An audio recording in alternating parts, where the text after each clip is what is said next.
Yo, anyway, yo, What yo, up, nigga? I just reacted to why y'all call that shit Team Snipe, bro? Teen snipe, teen snipe. Come on, man. What's going on, my brother?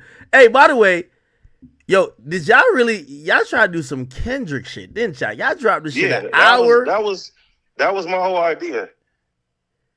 Yeah, That was my whole idea. I was like, you know what? Like, nigga, we gonna rain on his parade because he keep talking like, he keep talking like, oh man, all this cipher coming out. So I told T Rail, I said, I'm pretty sure he gonna diss us. So let's hit him with a surprise attack same day. You feel me? wait, did you have any intel of like either when he's dropping or like what he was saying? Oh no. You know what's crazy? Even Yeah. if somebody like but it's a given. It was a given already. Like I already know it because it's like everybody sends me shit, so they like, oh yeah, I'm pretty sure he gonna diss y'all and all that. I'm like, all right, cool. Like rapping is what a nigga do. So I'm like, nigga, this cool. But I just want to surprise attack this shit. You know what I'm saying? Take some energy away from that nigga shit too. So that was funny. No. I think you guys did y'all thing. Hey, is there anything like off limits? I feel like I seen he got it T-Rail and I think he got it Mm-hmm. Heather, but like they're on camera. But I see he mentioned like your girl, like your girl's not on camera. I think he was mentioning your girl. I don't know if it was that's what it was, but your girl's not an on camera person. Like, is there like a line where it's Well, look, like look, yo, look, look, look. You know what? You know what? I was trying to spare some motherfuckers. I'm gonna keep it real. Niggas had intel, nigga. Fuck that, oh nigga. We on that, nigga.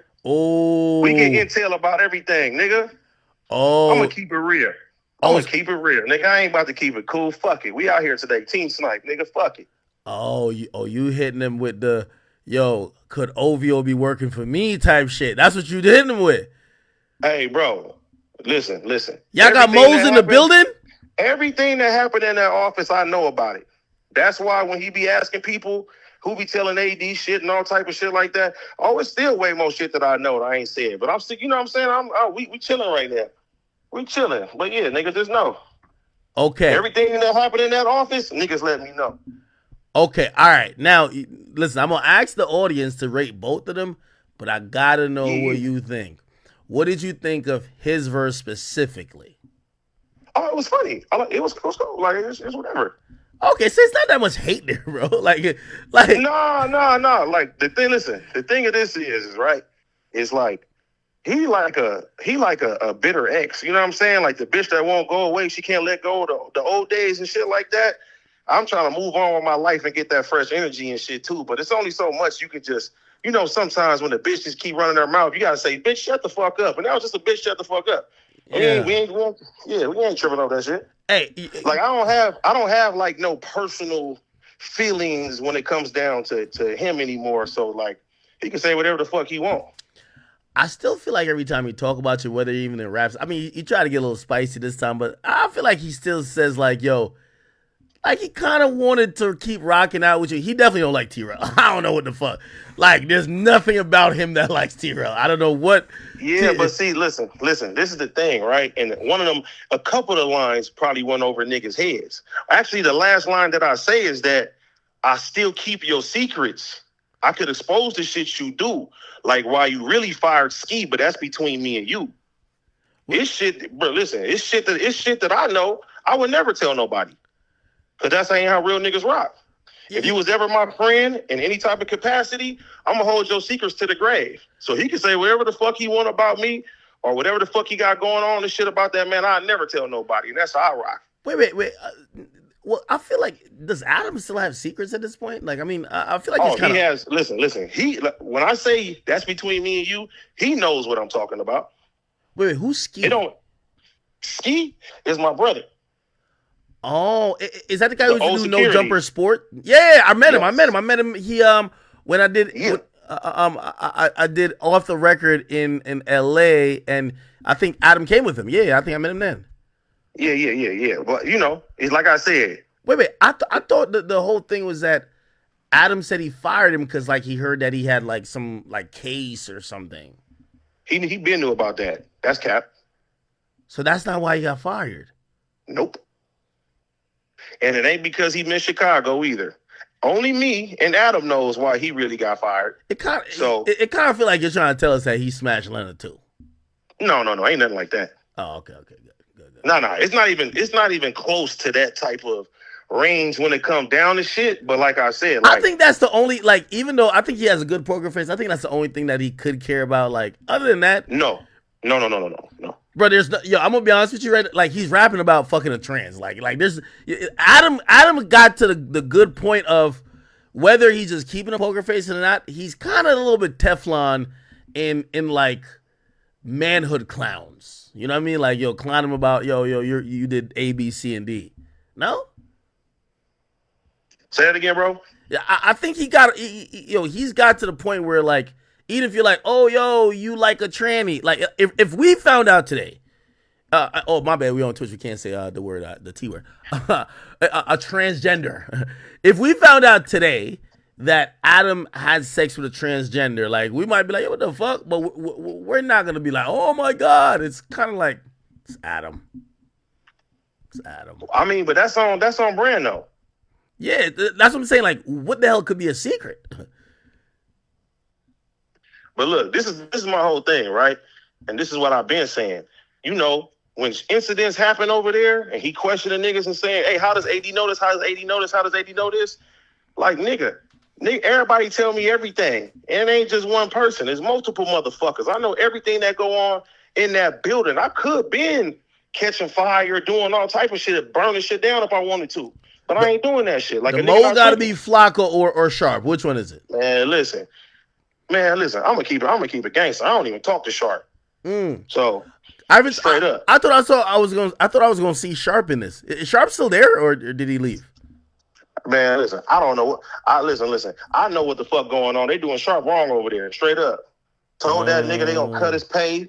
They can't pay that nigga no more the way that he was supposed to be getting paid and shit like that. When he was keeping the lawyer over there, they doing that nigga wrong. I'm gonna keep it G. Yeah, I ain't gonna lie. I think Sharp fucked up by getting on the news. He should. If I'm Sharp right now, Sharp need a moment. You need to choke a bitch out. I'm gonna keep it a bean with you. You need to choke a. You need to choke a bitch out on some Chappelle shit. Wait a minute. When we leave, yeah, and you stay loyal to that nigga, why you kicking that nigga to the curb like that? That's scandalous. But you know, that's Cub Brand though. He only care about himself. So everybody's expendable. And when eventually Flocko leave and Brick Baby leave and Sus leave and everybody else leave, he gonna diss them too. You know what I'm saying? I'm gonna be honest with you. Or maybe I'm getting like, I've warmed up a little bit to Brick Baby. I think I'm getting a lot of AD vibes from him in terms of loyalty. I think Brick Baby will catch a body for Adam. I ain't gonna lie to him. Man, Brick could be dumb as fuck if he caught a body for that white boy. Nigga, I think he'll catch it. He wouldn't know. Brick ain't listen. No, Brick, not like intentionally, but he'll defend. Brick is a smart man. He ain't about to put himself in no jeopardy.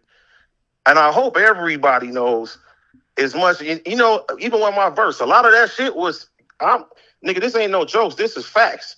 Nigga was hiding behind me for all them years. You get what I'm saying? This is facts. He know it. Yo, I ain't gonna lie, the reunion is gonna be so lit. Ain't no fucking reunion. Really? Yeah, no, ain't no fucking reunion. Ain't no fucking reunion. Man, listen. Yeah, I'll have a reunion at some point, bro. Man, listen. Fuck that nigga. Fuck what the fuck he stand for. I ain't tripping. I ain't got no emotional attachment and shit like that. Cuz can do his thing. I'm gonna do my thing. You feel me? But we ain't about to be quiet no more. Okay. Nigga ain't about to keep making, nigga ain't about to keep making clips of us every fucking week and think a nigga about to just turn the other cheek. That shit's out. All that Mahatma Gandhi shit I used to be on, fuck all that. Nigga, it's over.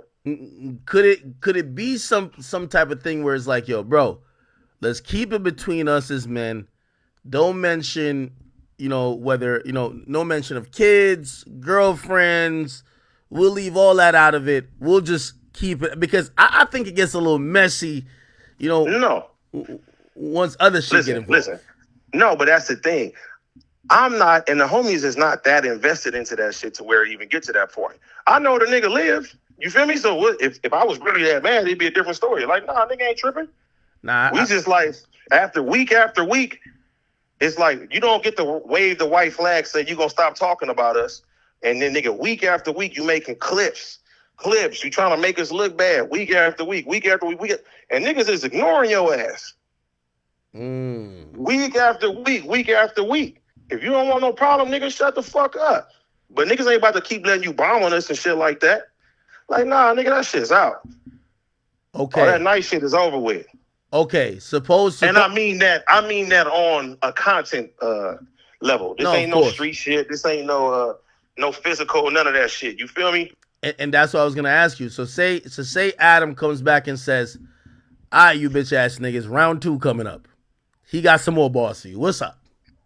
It's too late. You ain't getting more raps from me. It's too late. You got to make a bop, nigga. You ain't make no bop. You can't do it like that. It's over, bro. Team snipe, nigga.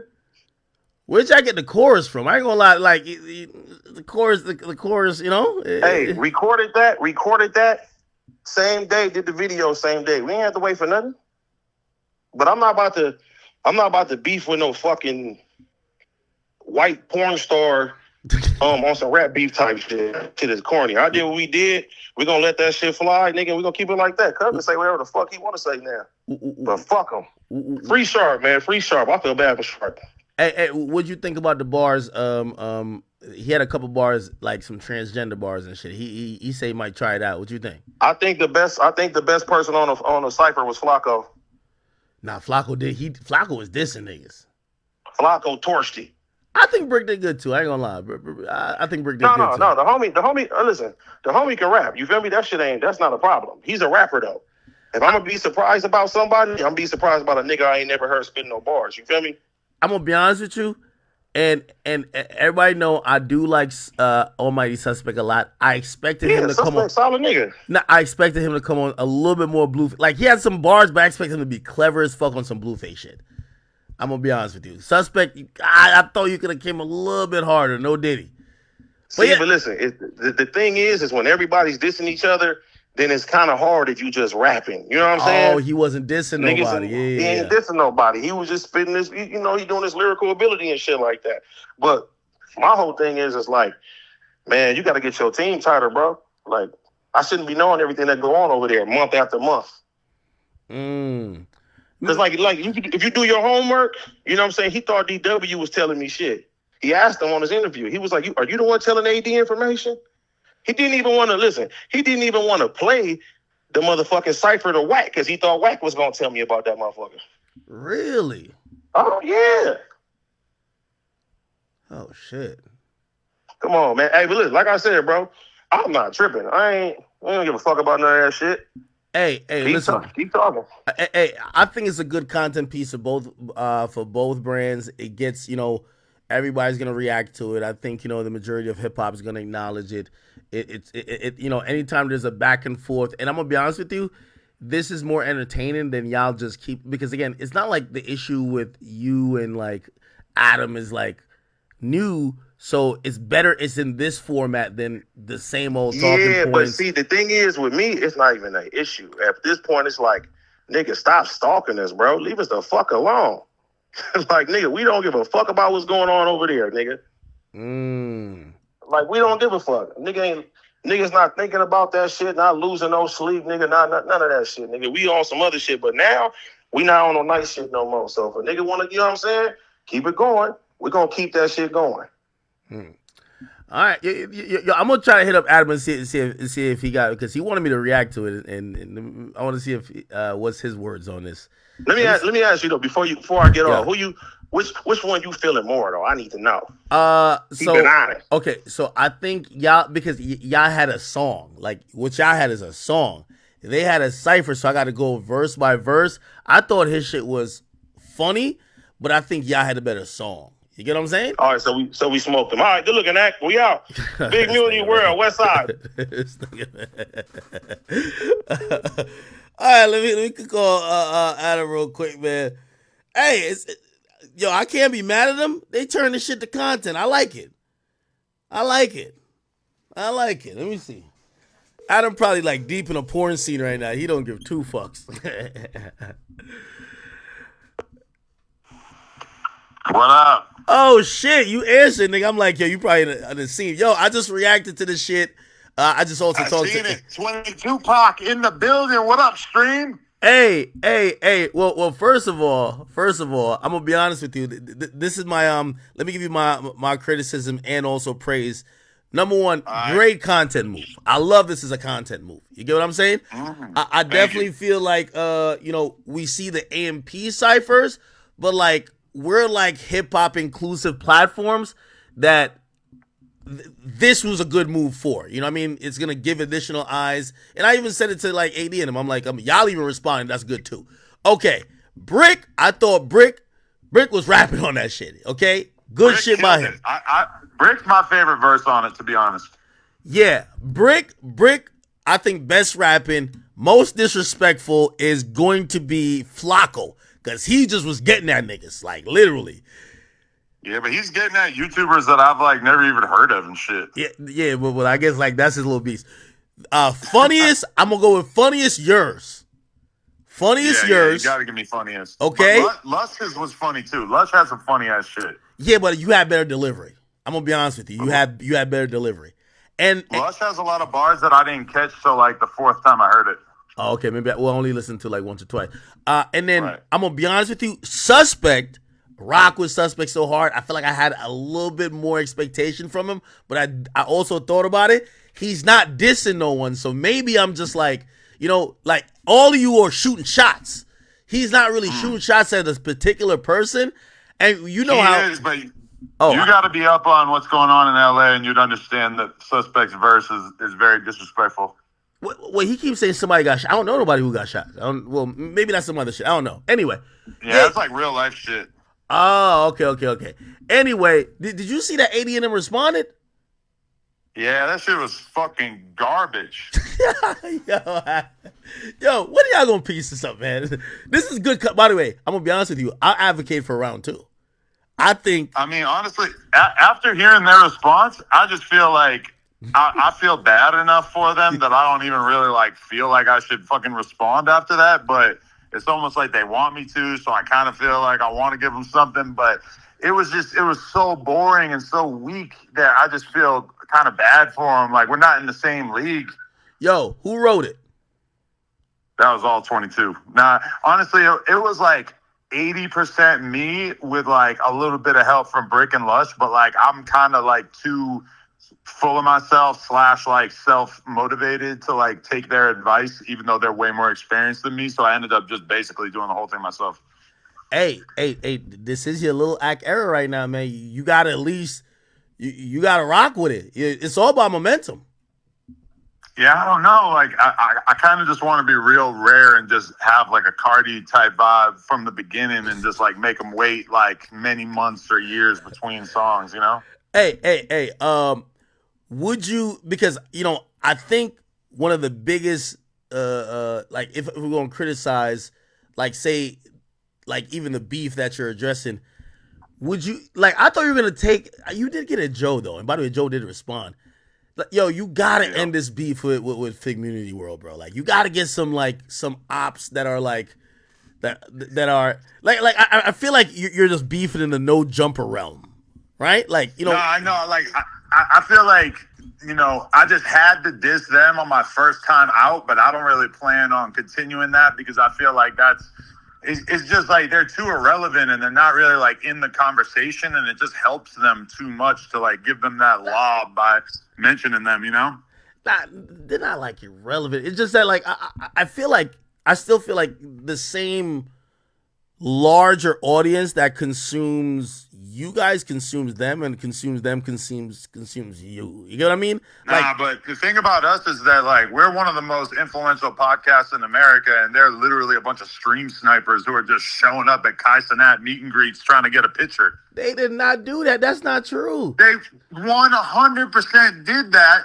and then you dubbed AD for an interview because you don't want to talk to him unless he's talking about me.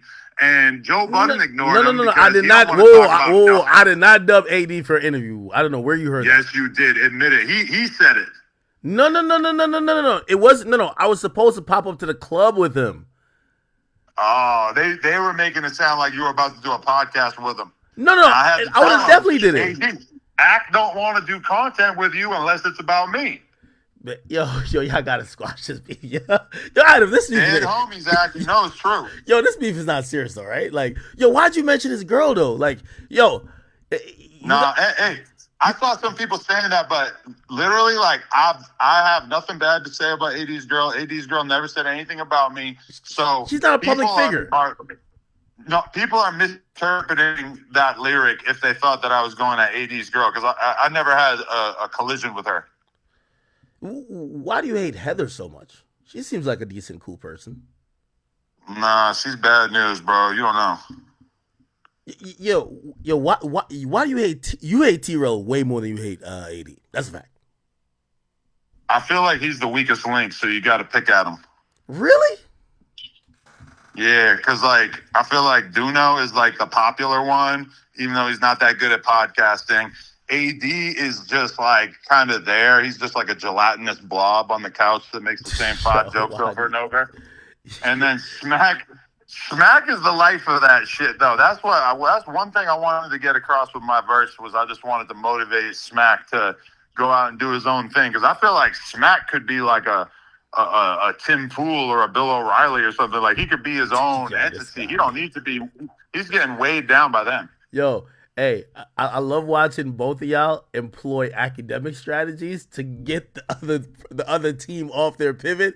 Because they just said the same thing about Sharp. They're like, yo, he's being misused. He's been this. I'm like, oh, okay. I'm like, that's like an act-like move right there. Like, you basically pick the person who looks like they're separated from the bunch, and you give them all the praise.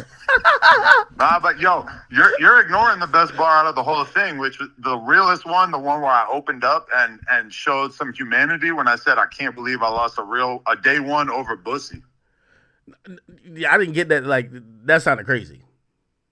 Yeah, because me and House Phone fell out, and really it was over Bussy. Oh. I thought you were talking about AD. I was like, all right, that makes sense because AD definitely not into that. Oh, you were talking about House Phone. Yeah, that was like my way of like showing him how much I care and what a real person I am, you know? Hell no, you say you lost a day one over Bush? Yo, stop. Well, it wasn't by choice. It just happened. Yo, Adam, you know these niggas hate the fuck out of you now, right? I think you've kind of just owned it. I think there was a point you're like, yo, you know what? Maybe I'm not being the best friend. Also, I got to mix this with being a boss. Let me try to walk some of this back, even it out. Now you're just like, fuck it. Like, I'll just take the villain. It's okay. Nah, yeah. I mean, I learned that from you. You gotta just grind content through the hate, no matter what they say about you. That's you a fact. You gotta summon up that life force. No, that's a fact. Wait. Have you? So you haven't talked to you know, House Phone's about to come back with some bars. Oh shit, yeah, that's cool. I don't know. I ain't talked to him in a while. Okay, two things, because apparently they said they hit you with some Kendrick shit, so they got Easter eggs all over their verse. So I'm gonna ask you that you could just tell us what it is. They said, AD said he said, you know why you fired Ski, and apparently this is like some secret of yours. You want to tell us a secret? Or, you know it's gonna come out. I don't know. What I say you don't have no shame. That one. I said if I knew, I would air it out. Because I thought the thing with the Ski dude was like there was like some like allegations or whatever, and maybe that's why y'all said that's family business. I don't know. That's AD's shit. He got to figure that out at fucking Thanksgiving dinner. So there's no secrets there. That's what AD said. He said that's the last line in his thing. Shit, I don't know. That's him and his brother. I don't know. I can't possibly know anything more about his brother than he knows, you know? And then T-Rell in his verse, he said in the last line, he says, we know the homie hits your girl too. And I was like, what are you talking about? Yeah, I know. They're trying to, I think they're trying to plant the school. Well, the fans in the Reddit that I saw were trying to plant the Schoolboy Q narrative, which you best believe I asked her within the first 6 months of me dating her, hey, did you smash Schoolboy Q? And she said no. So, hey, if they're going to bring that to the surface, if they're going to bring that to the surface, they got kill shot. But, you know, I've been asked her about that. But the answer is no, though. No, of course not. If they're trying to make that allegation, I don't know. I don't know who they're talking about. Oh, okay. Well, and also, I'm gonna be honest with you. Like, I just don't think that's like an effective ammo, like that works. No, yeah. Yeah, like I feel like maybe if nothing had ever came out before, but like I think now it's whatever. Damn, all right. Yo, so I like this content piece. I just want to give you credit. I want to give them credit. I like this. This is a type of fuckery that I think I could digest. Because to be honest, you know, I watch you. I watch you. Like I was watching your podcast today, and I'm gonna be honest with you. I know you hate them niggas because you'll be talking about a perfectly legit topic, and then you'll just fucking go into like a little arc, and you'll just completely. Yo, their ticket sales flopped. Their tour got canceled. Blah blah blah blah. And I'm like, you really hate these guys, bro. So at least this makes it entertaining. Yo, what do you got to say to Big Joe?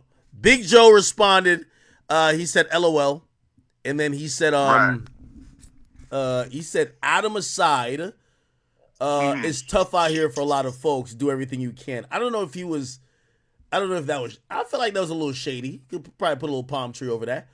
I mean, but I feel like that's him trying to take shots at the other host by saying like, "Oh, you had to do that in order to fucking keep your job or some shit." Which, to be honest, like I feel like we all just had like a shitload of fun doing it, and we all like were just hanging out, having a blast throughout the studio sessions doing it. So like nobody did that shit because I made him or anything. Like, I mean, you should do the science of figuring out why Sharp wasn't on there because at first he was included in the conversation, but he didn't want to do it. Is Sharp still with y'all or no? Yeah. That was like a very unconvincing, yeah, but okay.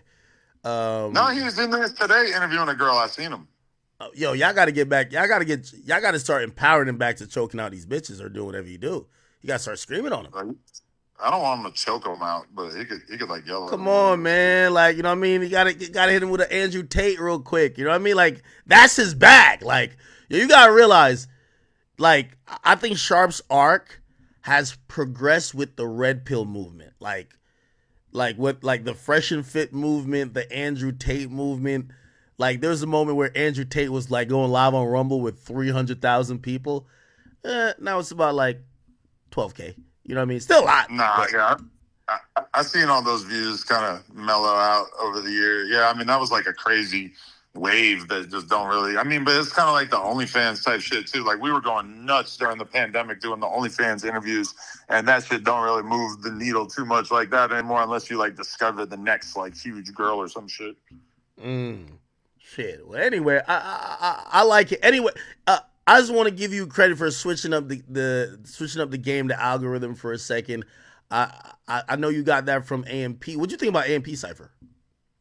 I was like super hyped on it. That's actually their cipher is what made me want to do it. Because when I saw theirs, I just had the vision of all of us on the roof and how fucking funny it would be. So that's why I wanted to do it. But hey, for the record about Joe, I mean, I just like had to throw some bars at him. But you know, I don't really actually got anything against Joe. I fuck with Joe. I like his content, even though I watch Danny from the Stop. Shout out Danny from the Stop. That's the best YouTube channel. I watch it every day, and everybody subscribe to Danny from the Stop. Hey, you know what's funny? Yo, it gotta suck when you kind of like somebody's content, but you stop fucking with them. like you're like, yo, fuck Joe, but like you probably still watch a pod a little bit. You get what I'm saying? Look, there are YouTubers where I watch all their videos besides the ones about me. Oh, okay, that makes sense. Because I just don't like. Because there's almost nobody I can trust that have like an interesting or unique take about me. You know, it's like I kind of already know everything that everybody's gonna say. So I just like, unless it's super fucking captivating, I just usually won't watch it. Yeah, I kind of watch you're into the podcast about podcasts. I'm not into that. I'm gonna be honest with you. Like it's I'll listen to you give your opinion. Like I think like today I was watching I think maybe it's your podcast yesterday, and yo, you said the exact thing that I've been thinking about Vlad, and I was just like, that's so right. I wonder if Vlad is self-aware. Like you said something about Vlad. And I was just like, yeah, yo, if you ever say anything around Vlad and it's like, yo, blah, blah, he'd be like, yo, oh, I interviewed him back in blah, blah, blah, blah. He tells the same story 30 times in every interview. And I'm like, all right, Vlad, we know you interviewed him then. You reached out to Pop Smoke a week before he died. I was thinking about that one today. Yo, he says, I was DMing him a week before he died. Like, we know it, Vlad. Like, you're the best. You get what I mean? But I think it's part of the Vlad package at this point, so you got to love it. I mean, he does a lot of content, and it's like, you're just gonna kind of end up telling the same stories over and over. But it's also like my fault because I just watch too much of Vlad's shit, so I just see him say the same fucking Yo, story over I've been and over. watching him so much that I saw with this new Tony Yayo interview. Tony Yayo is so tight to him about everything. Like, yo, shut up, nigga. Let me tell my story. Yeah. This is about me. But yeah, I ain't trying to do a whole full interview. Yo, either next time you're on the East Coast, I feel like I owe you some content. I just don't go to LA, bro. Like I haven't been to LA in years. Like there's like nothing. I know. Yo, wherever you are next time, we could do your platform. Like I'll pop up on your shit because I feel like you've done my platform like 2 or 3 times since the last Let's one. do it. Jumper, all right. But anyway, yeah, I just want to tap in. We're going to Atlanta and hitting the club with Vaughn off 1700 this weekend. You should come out there and be with the killers, bro. Wait, you're just going to Atlanta to hit the club with Vaughn 1700? No, I got a bunch of shit I got to do out there, but that's just part of what I'm trying to do out there. Oh, I was about to say, like, bruh, like, yo, you got too much free time on your hands. What the fuck? You got kids. Hell, Like, I'm not going anywhere to just hang out. I wish I had time like that. Yo, are you gonna tap in with Wasa Woody? Hell yeah, that's part of the agenda for sure. Yeah, and then I was about to say, I don't know if Brick Baby still got connects out there, but I could link y'all up with Woody. Like, yo, he's been punking everybody in Atlanta, telling these niggas he got the bag. Pull up. He telling he got the bag, and nobody want it. Oh no, it's crazy. That's my favorite gang side of there, man. But shit, yep. I'm about to go do cardio. Appreciate you, Act. All right, man. Appreciate you, bro. Much love. All right. Yo, white people be getting off the phone quick as fuck. Yo, you see, when niggas start winding down a conversation, well, actually, Whack do that too. Once the conversation, Whack hangs up before you even stop talking. Okay, anyway, all right, cool. I'm not mad at it. Salute to my boy AD T-Rel. Bro, I'm neutral in that whole thing. And for the record, I don't know if AD had said that. I would definitely not be ducking AD and T-Rel to do any content here. I offer my studio to all the people I'm cool with when they come to the East Coast. Like I have a studio I pay for monthly that I barely use. They could come here if they want to do their own interview. I don't even got to be involved. I would make my studio available for the people who I fuck with. So, including AD T-Rel and shit. If Adam wanted to use it, I don't give a fuck. I would let him to Adam too. All right, cool. All right, bet. We got done with that. Y'all go check out them ciphers. Now we got to go get to Boosie and Rollo. Now, I'm going to be honest with you. And I hate to state where I'm kind of falling on this, like, back and forth. But I got to be honest, people. I'm kind of on Rollo's side with this back and forth, and I want to just point out a few things, right? So, apparently, Rollo was on Instagram, and he made a video, and people felt like he was dissing Boosie. I think we could kind of say he was dissing Boosie, but it would look like he was using him as an example. This is what he said. On signing artists and being a CEO of a label, like, I'm gonna get old one day. I ain't trying to be on stage like Boosie rapping when he 40, 50 years old. So essentially, he's talking about his future. He's like, yo, man, I'm trying to get in my CEO bag. I don't want to be rapping at 50. I don't want to be doing it like Boosie. I want to be a CEO. Someone who's bringing the new artists, not the guy who's still trying to grab the mic himself at 50. Then he talks about he wants to be like P, which is the, CEO of QC.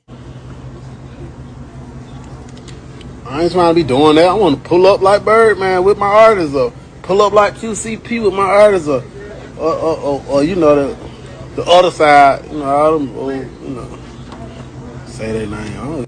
I don't care, but I don't answer to nobody but God. You hear me? I do not answer to nobody but God. So this tongue right here, this shit might say some shit that you probably just be like, oh, so tripping. I don't answer to nobody but God. So, and then I'm gonna say some pious shit. I'm gonna do the right thing by the people. I ain't gonna say no old bad shit. But I might slip and say some shit, you know what I'm saying? But I ain't telling y'all this follow the focus on. Okay. Now, once he said that and people say, yo, you're dissing Boosie, Boosie wrote a long old statement. He says, I haven't spoken on you in years, Rollo. You still hurt by what you did? What you did? So I'm grateful that I'm still making 150K a weekend, selling out shows. You don't gotta have a rap career. No, he said, you don't have a rap career and never will have one. And you're right. You should be a CEO because one thing you can't do is make music. God did not give you that talent. Leave hip hop alone. Every other month you mentioning me, shaking my head, get me off your mind. Stop using my name for clout. You got my line if you want to tell me something. I'm the same nigga that did a verse and video for free when you was locked up and refused to take the 10K you was trying to pay me. You get no points for shit like this. Anyway, I'm about to listen to these beats and make some music. I just hope you not doing the same thing. Oh, man. Now, Rollo responded at first in text. He says, I love you, Auntie. Then he said this, Auntie Boo Boo, I love you. And maybe we could sit and drink us a cold 45 and talk. But you get on the internet telling the world I got your number. You know damn well I've been in prison for 6 years. You ran to the Breakfast Club. And I'm saying it like that, not the Breakfast Club, the Breakfast Club, because that's how they say it. Before me and call me a rat in front of the whole world like it's against street code to pay the bros to take a charge. You need to pay security to take that gun charge for you like I tried to do. Or maybe that's a snitch move, huh? I ain't dissing you, bitch. I'm just loving you publicly. Us nephews get like that when we miss our favorite aunts and uncles. So what we gonna do, we gonna have to sit down, or we gonna eventually go to war? I'll pull up wherever with all my paperwork. Just tell me. Focus on the hell you gonna get mad at me because I said I ain't want to be of a certain age on stage rapping. I ain't say nothing was wrong with the goats going on motherfucking stage rapping and doing their motherfucking thing. I just personally don't want to do it. He might like a red car. I might want a blue car. That don't mean I hate the motherfucking red car. That just simply mean I just prefer the blue car, even though I love red. But however, motherfucker, you can't say everybody on the block or Rollo this is this. Man, I ain't diss that motherfucking nigga. Like, hey, have a good time. That's on him. I just choose that when I get that age, I want to be worshiping my Lord. I want to be, deep involved in my religion and in my communities and shit. That ain't what I want to do. I don't want to be doing that type of shit. That's just me, period, home. They ain't dissing on another nigga that's doing. How in the hell you gonna get mad? Okay, so, he's basically saying that he wasn't trying to diss Boosie at first, but of course he used Boosie's name as like, yo, I don't want to be Boosie, right? Now, if we look at Rollo then went live. Rollo, Boosie, full IG. Let's see if we can find this whole thing. Yeah. Rollo speaking on Booth. Yeah. So he went live. Rollo speaking on Booth. What about when he called me a motherfucking rat? Now, let me also explain it, and I'm not going to wait till the end of this to give my opinion. I'm actually siding with Rollo on this. I'm going to be honest with you. So let me explain. Rollo says that during the time when the 1090 Jakes and everybody was so rat conscious were popping up and gaining a lot of clout and, attention in hip hop, and people were finding out all the street niggas that were rats, they said that Rollo, who was in federal prison serving a federal sentence, they said he was a rat because of some stuff. We could get into the nitty gritty of that later, but essentially Rollo said he was trying to pay somebody to take a charge for him. He's trying to pay somebody $400,000 to take the charge that he went down for. Based on that, some people, again, the full information wasn't out, but they said Rollo was a rat.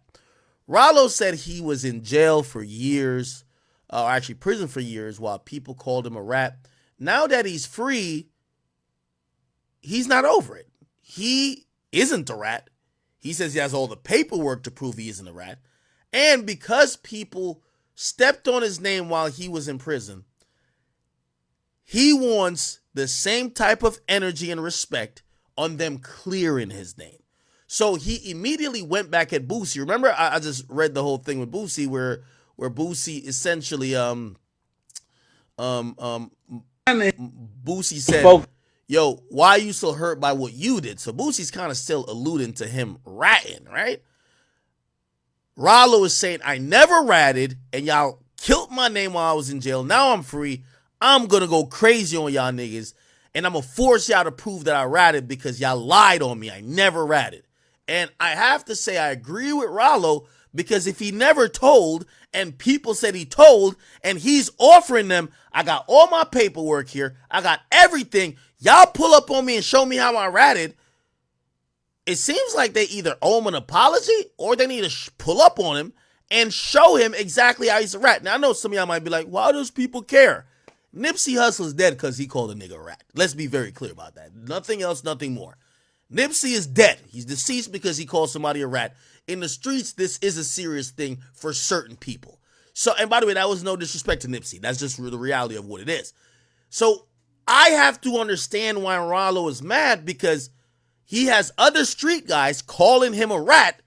And now that he's free, they're like, oh, let's just move on. We'll just forget about it. He's like, no, we're not. We're not going to move past this. You're going to have to show everybody how I was a rat or whatever you said about me being a rat. You got to take that shit back. I'm just not going, right? And, yeah, that's why he's kind of going off. Anyway, here's what he says. But now your ass got a federal gun charge. What's the difference? Chat, stop saying, chat. I know y'all want to make this Nipsey thing a big thing in terms of saying Nipsey died because of Big U. Yeah, stop believing. I don't give a fuck what nobody says. Nipsey died because Nipsey told a nigga, you're a rat. And that nigga said, cool, and killed him. That's it. Right. Shit like that happens. Stop saying Big U. It's no more conspiracy to this, my nigga. He called a nigga a rat. The nigga went to court. The nigga actually said, even his defense attorneys agreed that it was a spur of the moment thing. Basically, on a disagreement, the disagreement was that he called the nigga a rat. The nigga didn't think he's a rat. Nigga went and got a gun and killed Nipsey. There's nothing more to it. Rest in peace, Nipsey. If you trying to tell the security that, you know what I'm saying, whatever. And by the way, the reason why I say that is because the same people who will be like, yo, why Rollo doing so much?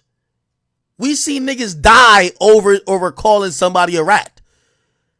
And whether you want to agree with it or not, that's how allegedly in the streets, this is a serious thing. Not everybody gets to run around like YSL Woody. So when this nigga starts taking it dumb serious that they called him a rat, I'm not mad. I get what he's doing. Situation, what's the difference from me paying a nigga $400,000 to take a charge? What's the fucking difference? Nigga, y'all around the motherfucker talking about Rollo made it juicy for these people. When right after that I said I had to feel like I knew these people. But yet, y'all skipped all that shit. Oh, whole motherfucker world. Yeah, Rollo a rat, And y'all bitch ass nigga can't name a motherfucking person on this earth, on God's earth, that went to jail for Terrell Rollo Davis. But now on my side, I'm able to talk, I'm able to fit, and then nigga, I was in jail. I was in motherfucking federal prison. I couldn't fight for myself, I couldn't fend for myself, I couldn't get on live, I couldn't do none of the fucking shit y'all were doing. But now I'm out here in every club, and don't act like a nigga ain't making no money. Nigga, I made $8 million from the rap game. Oh shit. 300 sent me a big old check. Empire sent me a big old check. Nigga, I go to shows every motherfucking week and say, shit, pop shit, in the whole motherfucking club, in the whole entire club say, 12 can't stop shit, nigga. Rollo, nigga, I go in that motherfucking perform a solo, say, shit, pop shit, and the whole club say, 12 can't stop shit, nigga. And let's get this clear. Talking about a rap career. Do it look like I give a fuck about a rap career, nigga? Nigga, I got caught with 1,000 pounds. That should tell you, Terrell Rollo Davis don't give a fuck about no motherfucking rap career, you damn fool. Man, you would have who'd have ever thought that I would have a rap career anyway? Yeah, I'm gonna be honest with you. I thought that was Rollo million marijuana private jet. People forget that they said the feds said the famous rapper flew into Atlanta on a private plane with nearly $1 million of weed.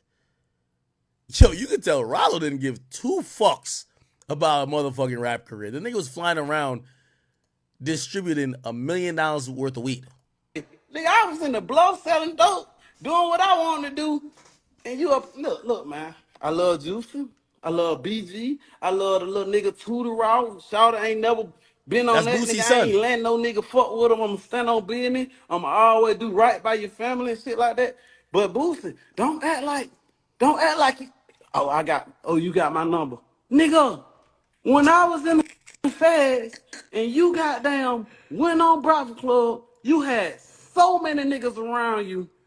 Why can't they just say Breakfast Club? Is it the grills or like they just can't speak? It's breakfast. Breakfast. Why is it Breakfast Club? Breakfast Club. Breakfast Club. So many niggas around you that had a contact on me.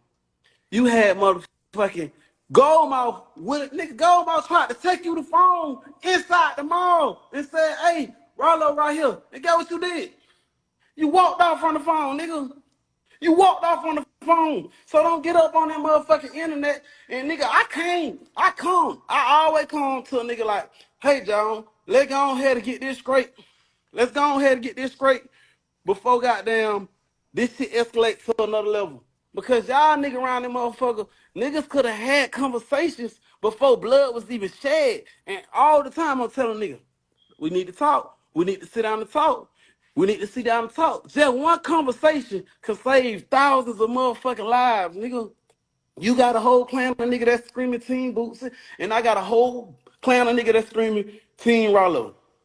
Why are we motherfucking seeking you doing this shit? Because I'm telling you, I'm willing to sit down. I'm telling you right now, I'm willing to sit down and talk. Nigga, we ain't even gotta. I can show you, nigga. I can show you, nigga. I got motherfucking, I can show you right here. I got all the paperwork right here. I got every motherfucking piece of paperwork, every number that I ever had while I was in prison, every letter that motherfucking, I got all my statements of reason. I got all this shit right here. I got all the undersealed shit that you want to see. I got everything in this motherfucker. That nigga got in the folder. God damn. Yeah, and some of these things say under seal. Yeah. This is exactly it. You know, these days they'll be like, so and so was probably snitching. If they weren't snitching, they wouldn't have their paperwork on the seal. That's to protect or hide the fact they were snitching. But he got the under seal stuff printed out. Looked like who wanted could just pull up on him and really read it. Wayne, every motherfucking seal motion, every document, every PSI. I got every document right here in this folder. We can go to the motherfucking court. I've been having this shit the whole 6 years I was in prison, nigga. You alright? Yeah. Nigga, I've been having this shit the whole 6 years I was in prison, nigga. And I'm telling you, I'll pull up, I'm ready to talk. But y'all niggas be wanting a nigga y'all be wanting to kick a nigga down for y'all can stand over a nigga. Y'all know for a fact. Oh, let me cut the light on. Go in my closet because I don't even want my kids to be on this type of time. Y'all nigga know that Terrell Rollo dead. Majority of these niggas that's rapping right now, before when it was my mistake, live mistake, that pill spinnerella, nigga, I was helping niggas. When it was World Star, I was helping niggas. Now that niggas getting paid all their YouTube pages and all this old shit, they don't need Rollo, so they want to step on Rollo and say fuck Rollo and things that matter. But it was a time when all these niggas was coming to Pakistan. You Bootsy, you sent your girlfriend over there to get some money. You sent your bitch over there to get some money, nigga. Don't act like you didn't. And when she went in there, what she seen, nigga? What she seen, nigga? She seen some shit that'll show you that Rollo ain't never needed motherfucking rap game and won't ever need it in his life, nigga. So we ain't gonna sit on this motherfucker and act like nigga, you did me a favor. I tried to pay you because that I had the money. I could have paid you for the feature. Hey, you talking about nigga act like you the only one around this motherfucker doing real nigga shit. I tried to pay you from jail. I tried to pay you from jail. And all these pussy ass niggas that's out here, get what these niggas did, y'all? They let this bitch ass nigga John Doe pull up on them everywhere, showing them paperwork.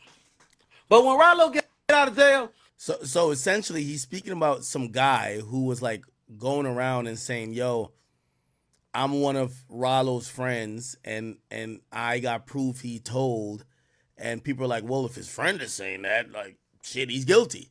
So Rollo was upset because he's like, "Well, I was locked up and I really couldn't speak or express myself or do all the stuff I need to do to prove my innocence. Everybody listened to this guy saying I was a rat. Now I'm free. Everybody's quiet. Nobody want to talk about it no more." Oh, I ain't. Niggas dodging me. Niggas dodging me. I'm like, nigga, I got the paperwork. Where you want me to pull up at? Where you want me to come to? I'm ready to show you everything. But I ain't finna get on the motherfucking internet posting shit. I could have been exposed Duke Wild. I could have been exposed Manu. I could have been exposed half of all these niggas out here that y'all think real niggas. I can expose these niggas, but guess what? That shit, nigga, that shit ain't gonna give me no money.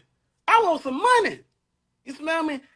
And doing that shit, that ain't even really pleasing to God. So I wasn't even gonna make it hard for niggas like Duke Wild, Manu, all these niggas.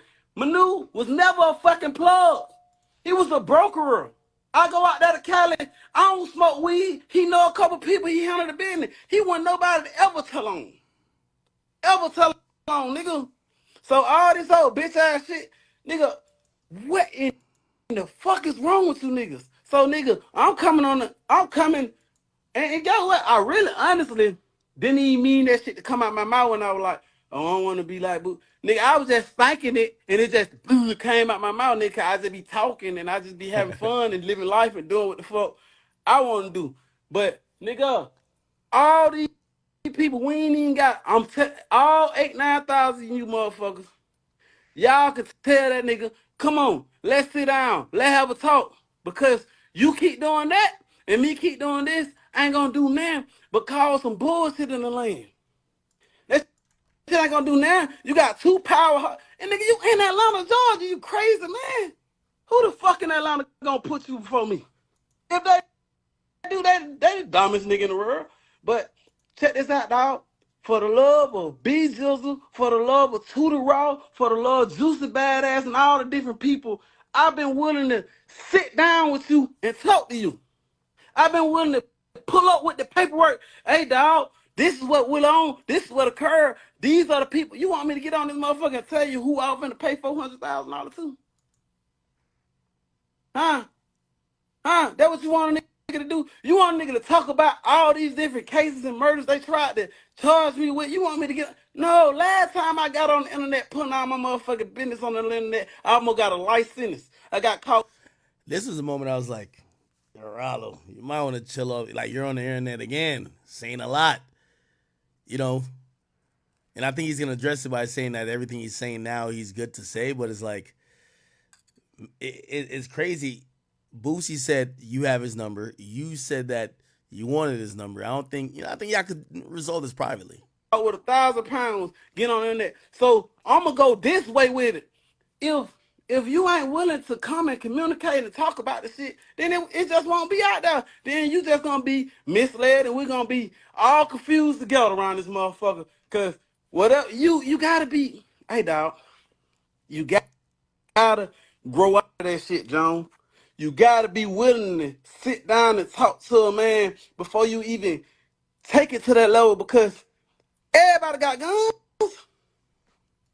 This is where he was saying too much. We got young niggas sitting at the store with guns. Everybody around this motherfucker got guns. They ain't stopped making guns when they made y'all niggas guns. Hell you talking about, nigga?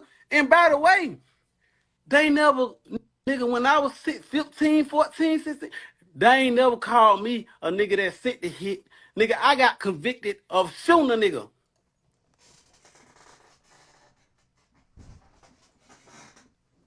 Well, I'll be damned.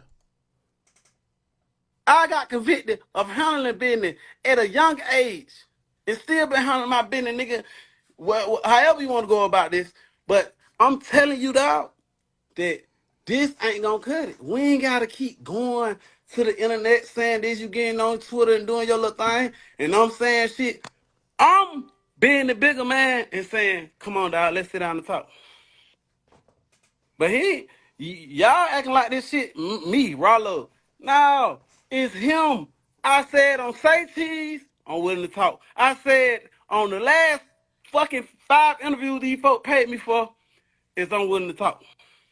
I'm willing to talk. But y'all niggas, before you know it, man, your ass gonna be sitting in motherfucking prison because I ain't going. I ain't gonna let a nigga. Something must be going on in the background because Rollo keep talking about like getting violent. And obviously, I'm kind of defeating my own point because remember I said Nipsey died because he called a nigga a snitch. This guy is really upset because Boosie's called him a snitch.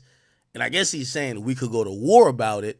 And he's also saying, yo, if we go to war about it, we probably both gonna be in jail. So I guess I'm defeating my own point here, but I don't know. I guess speaking that into existence, like, you know what I mean, almost like saying it, is crazy. Do nothing to me and mine, and I ain't gonna step back. I'm gonna handle my business. I'm gonna defend the village. I'm definitely gonna defend the village. I got every right in the world to defend myself. So it ain't me. I'm not being the person that offending the people. Nigga, I'm the person that's defending himself. I'm defending my name. I'm defending my village. I'm defending my people. So you around this motherfucker acting like I did something wrong to you, nigga. What the fuck I did wrong to you, nigga? Matter of fact, what the fuck I did wrong to any of you guys? What did I did wrong? I ain't do nothing. I never did no lame shit to none of y'all. I never did no lame shit to none of y'all. Man, this motherfucker acting like I did something to these niggas like I'm the motherfucking suspect, nigga. Nigga, I have been victimized for you pussy niggas calling me a rat, and I'm mad and I don't like it. Cause right now, nigga, in jail for Terrell Rollo Dave, I haven't took a. Yeah, and again, as much as I know he's chatting a lot, but I agree with him. He a street nigga. He's not a rapper as much as he is a street nigga. He's made most of his money through the streets. So he feels the most offended that people have gotten, this narrative of that he's a snitch. And he says he ain't a snitch. Father from a home ever. Talking about, oh yeah, Rollo made the juice. So all you people, all them motherfuckers, get what they did? They ignored the entire phone call of me saying, hey dog, I had to move. A nigga trying to take his house from me. I had to make it juicy for him and make it seem like I knew these people. Get what they did? Cut the whole thing. Oh, Rollo made it juicy for him. Rollo a rat. Oh, what you sorry for? Nigga, I said I'm sorry because you didn't know I was trying to pay a nigga. Hell are you talking about? Hell you talking about, nigga? Fuck you talking about, nigga? Yeah. Nigga, I said that motherfucker suffering. I said that motherfucker mad at the world. I'm talking about to lose my motherfucking mind, sitting on a prison bump, missing my motherfucking daughter, and a nigga called me a rat. Nigga, yeah, I almost went crazy. Nigga, you know how many walls popped out because of this shit y'all nigga talking about? Nigga, who Terrell told on, nigga? Who? Nigga, this happened since. Can't be mad at a man who defended his name and his honor. And I'm going to be honest with you, Boosie was one of those people who love saying, this guy's a rat, this guy's a rat. And we've seen, we love Boosie, but we did see Boosie fold on the T.I. thing, right? I guess they came to an understanding and he kind of backpedaled on that. So shit, if maybe you weren't right on this situation, maybe you should apologize to Rollo. And a half years ago, and still to this day, we haven't discovered a nigga in jail for Terrell Rollo Davis. Fuck. How did you come out? How did you come out, nigga? I ain't know none of that, nigga. Yeah. How did you talking about, nigga? How did you talking about? We can go paperwork, we can go bam, whatever you want to do.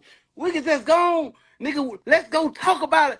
Show me. Let's put it out there. Let's show me, nigga. Let's do it. Like, nigga, I'm ready. I'm prepared. I leave this motherfucking house today, even though the day I wasn't planning on going out nowhere, nigga. But I leave here today. And we can go wherever you want to go, and we can talk about this. And y'all can keep acting the police and shit, nigga. This ain't got nothing to do with police. This is homie business, nigga. I ain't threatening him. He ain't threatening me yet.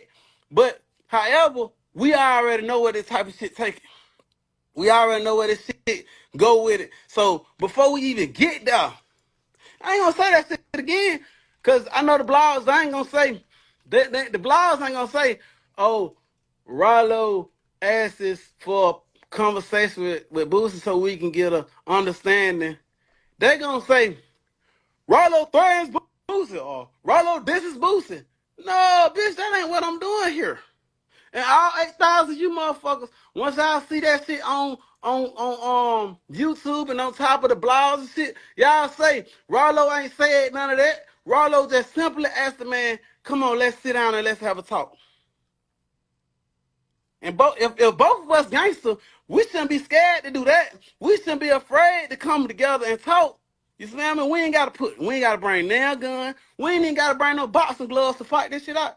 All we gotta do is sit down and motherfucking talk. Hell is you talking about? Hell is you talking about, nigga? And by the way, nigga, again, I have said this shit 5 times. For BG, I love BG. I love what you did for him. For little Tudor Raw, he's safe. Nobody I ain't gonna let nothing ever happen to him. That my dog. I appreciate him. For Juicy, for a lot of for numerous other people that I have. Nigga, that's the only reason why. Other than that, it'll be fuck you. But we got families and shit. Nigga, we are the leaders of a mass amount of people. He a leader, I'm a leader. We got people that's depending on us. Why the fuck is we around this bitch trying to corrupt the world or try to go to war or try to do this? Nigga, I'm up here telling you, before you even strike, let's talk about this. Because once this strike one time, nigga, it ain't gonna be, we really won't be able to come from that. We really won't be able to come from that shit. Hey, you talking about, nigga? We really won't be able to come for that. So not only a Boosie, but all these pussy ass niggas, all these rappers that got goddamn some in their heart or some in their mind. Now he's addressing the Atlanta rappers. There's been a bunch of Atlanta rappers who they haven't really called out Rollo, but they've kind of stepped away from him. Kind of like how they've done with Gunna, right? There's a lot of rappers they're not speaking on Gunna, but they just stepped away from him, right? Against me, nigga. Let's talk. Pull where you want me to pull up at? I got the paperwork. I got the paperwork. I got the paperwork. Nobody else ain't got the paperwork. Me, I got the paperwork, nigga. I know what I did. I can show you what I did, nigga. I can show you what occurred. And if you don't believe me, I can go right here. We can go into this courthouse together, and I'll print that shit out in front of you, nigga, from the clerk. We can print this shit out in front of you, in front of the clerk, nigga, and see that Rollo tell on anybody, and see what really occurred, nigga. How did you tell my nigga? But guess what? I can tell you 1,000 niggas that told on me, and ain't none of y'all did nothing about it. And by the way, let me tell you motherfuckers something. Let me tell you something. If I woulda did some shit like that, who woulda did something? Who woulda did something? Y'all got dudes around this motherfucker You talking that about took Woody? the stand, that's real snitches, not none of this, oh, it's I love snitch shit. Real people that have really told on people that took the stand, that's really telling on video and all that, and y'all ain't did nothing to them. Y'all ain't did nothing to him. And we started screaming, free the bro and free this, but his man around here, motherfucker, who told on him, and we ain't did nobody ain't did that to him. So why would you think a nigga of my power, a dude of my caliber would give a fuck? Why would you think I care? If I would have did something, none of y'all wouldn't did shit. And guess what? I still would have been able to. Okay. And they don't even know I charged all that shit to the game. Cause a lot of you niggas was working for me. Tremendous. Listen, you think I got 1,000? And he also says that Boosie's baby mother or something of the sort, he used to give it. I don't know if he was saying it. You're gonna hear.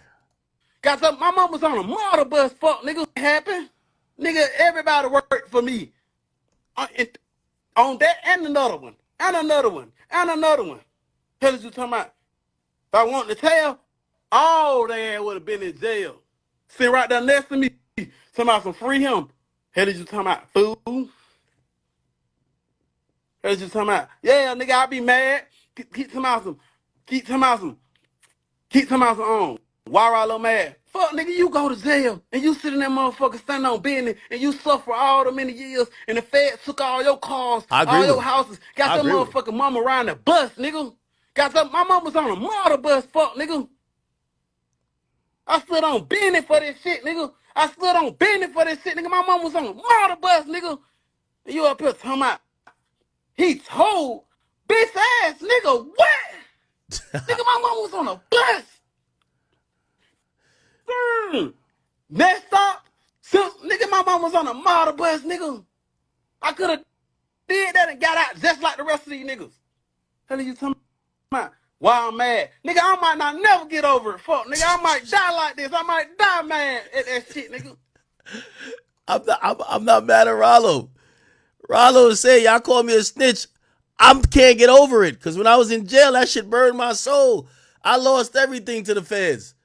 My mama was on the bus. That shit hurt my heart. So now when I'm free, every time I get mad, I'm gonna go rant. Hell, you talking about? By the hell, Rollo. All you, man, and then you nigga, every time I see a Rollo or rat comment, I get mad. Yep. I fuck with Get it. mad as a I motherfucker. fuck with it. Get mad. Yo, let me tell you this. Yo, as a man, you only got your word on your balls, my nigga. Like, your integrity is everything. And again, I think it's on Boosie. Boosie was jacking that he's a rat. Boosie is on Boosie, who, you know, a lot of people love Boosie. He polluted a lot of people's minds that this guy was a rat. This guy, he feels his reputation was affected by Boosie. Boosie got to either prove he a rat or Boosie got to backtrack on that shit. I agree with Rollo. Like, you can't have a nigga who just, like, Boosie getting paid 50 bands a interview from Vlad. He calling him a rat, all type of shit. Now you get free. You don't even get a my bad. You don't even get a, oh no, I was wrong. I lied. Nah, hell no. Bitch, you telling me I went through all of that for nothing? Is it like you working hard your whole life to achieve something and they take that shit from you, John? How the fuck would you feel? Just because I tried to work and move and pay a nigga, but y'all got all the rest of these big time goddamn kingpins that did the same thing. They let 1,000 go through and let 100 get caught up. Y'all don't call them rats. Y'all don't call them rats. Get what we say. My hood treat me like I'm El Chapo. I keep that dog food like I'm Rollo. El Chapo been getting niggas locked up 1,000 times, people. He been paying niggas to go to jail for 1,000,000 times. But get what? Soon as a black man try to pay a motherfucking Mexican to take a car for him and get me out of jail, now he a rat. So damn right. Nigga, I be mad. I be mad. I be mad. I be mad as a motherfucker. I'ma stay mad to my West. Yeah, I know what I did. Nigga, I tried to pay a nigga to take a charge. They wasn't going for it. They wasn't interested in that. And them motherfuckers sent my stupid ass to jail. Cause Rollo wouldn't tell them no information. What are you talking about, nigga? Cause it's out there, nigga. I can't wait. Guess what? We can have a paperwork party. I can get everybody. Come on. All the blogs, all the niggas, I'm ready. Y'all ain't got to play with me like that. Hey, you talking about? Yo, bitch ass shit, man. I don't even like little sucker shit like that, man. Hoe ass shit, man. Pull up on me, nigga. Let's talk. I'm a man, you're a man. Let's talk. Let's talk, motherfucker. All this internet shit. The reason why I'm on the internet right now, because your pussy ass wouldn't meet up with me. You wouldn't call me. And matter of fact, nigga, the last page you had me blocked. The last page you had me blocked. Nigga going crazy. So Boosie. all you bitches talking about Rollo made the juicy form, bitch, I tried to pay somebody $400,000 to take a charge for me. It didn't work. And I had to go do all that motherfucking time. Hey, you talking about, yeah. So when you listen to the phone call and you keep listening a little bit closer, you'll see. Rollo said, I had to make it seem like I knew these people. The hell are you talking about? But none of that shit don't matter. None of that shit don't matter, do it. None of that shit don't matter. Cause you know why? Cause you bitch ass niggas want a nigga to be a rat. Y'all want a nigga to be, nigga, my name ain't ever had no slander on it before that. Nigga ain't ever said nothing bad about Rollo before that. So now y'all bitch ass niggas get a little y'all, if y'all, when they can't find no flaw in you, when they can't find no flaw in you, they start making up lies. And that clear nigga name. Oh, I don't like that. not telling the truth or not. Man, fuck that, nigga. That shows you. That 100% shows you that what the people rather do. I gotta keep hustling and make this free throw. That's what I'm on. Don't none of y'all need. I don't say this shit 50 times. So remember this. Remember this. Cause however this shit turn out, if he sit down, he see the paperwork, and we go through this shit, and we come to a mutual understanding. Cause the documents ain't gonna lie. Or whether if he take this live and take this shit wrong, and he say fuck Rollo is up, he a street nigga. He might do that. However this shit go, remember this day. Rollo tried to make that shit goddamn. Rollo tried to make Anyway, this this is the part I was trying to play. bitch over there. You bootsing. You sent your girlfriend over there to get some money. You sent your bitch over there to get some money, nigga. Don't act like you didn't. And when she went in there, what she seen, nigga? What she seen, nigga? She seen some shit that'll show you that Rollo ain't never needed motherfucking the rap game and won't ever need it in his life, nigga. So we ain't gonna sit on this motherfucker and act like nigga, you did me a favor. I tried to pay you because that I had the money. I could have paid you for the feature. Hey, you talking about nigga act like you the only one around this motherfucker doing real nigga shit. I tried to pay you from jail. I tried to pay you from jail. And all these pussy ass niggas that's out here, get what these niggas did, y'all? They let this bitch ass nigga John Doe pull up on them. Okay, anyway, I don't know if you was somebody who was trying to pay Boosie's girl for some pussy, or I don't know what the fuck. I don't know. Or maybe that was the verse. I don't know. Actually, it was like, bro, I don't know, nigga. I don't know. Anyway, listen, I'm riding with Rollo on this one. I love Boosie, but yo, Boosie has definitely tarnished the name of a few people. And if them niggas not rats, he should come back and reel that back in and apologize. You know what I mean? So, yeah, hopefully it stays as simple as that. It doesn't get like too crazy off the rails. Somebody told me Aiden Ross premiered some Drake song. What the fuck? Let me hear this. Brody, them they getting burned. Tuesday I talk to Brody, them they getting burned. On Wednesday I got the worst call, they lock his nerves off. Thursday the same as Wednesday, that shit do hurt, y'all. Friday, got the V12 made back in the driveway. Saturday, pop out with your gun cause you can die today. Sunday, not a Sunday because it's dark out. Discontinue wild card, but still do our part now. Ooh, he slid. But still do our part now. Woo! But still do our part now.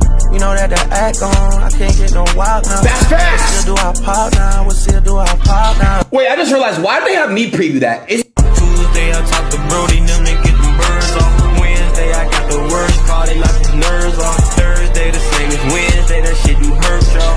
Friday, got the V12 made back in the driveway. Saturday, pop out with your gun cause you can die today. Sunday, not a Sunday because it's dark out. Discontinue wild card, but still do our part now. Ooh, he slid. But still do our part now. Woo! But still do our part now.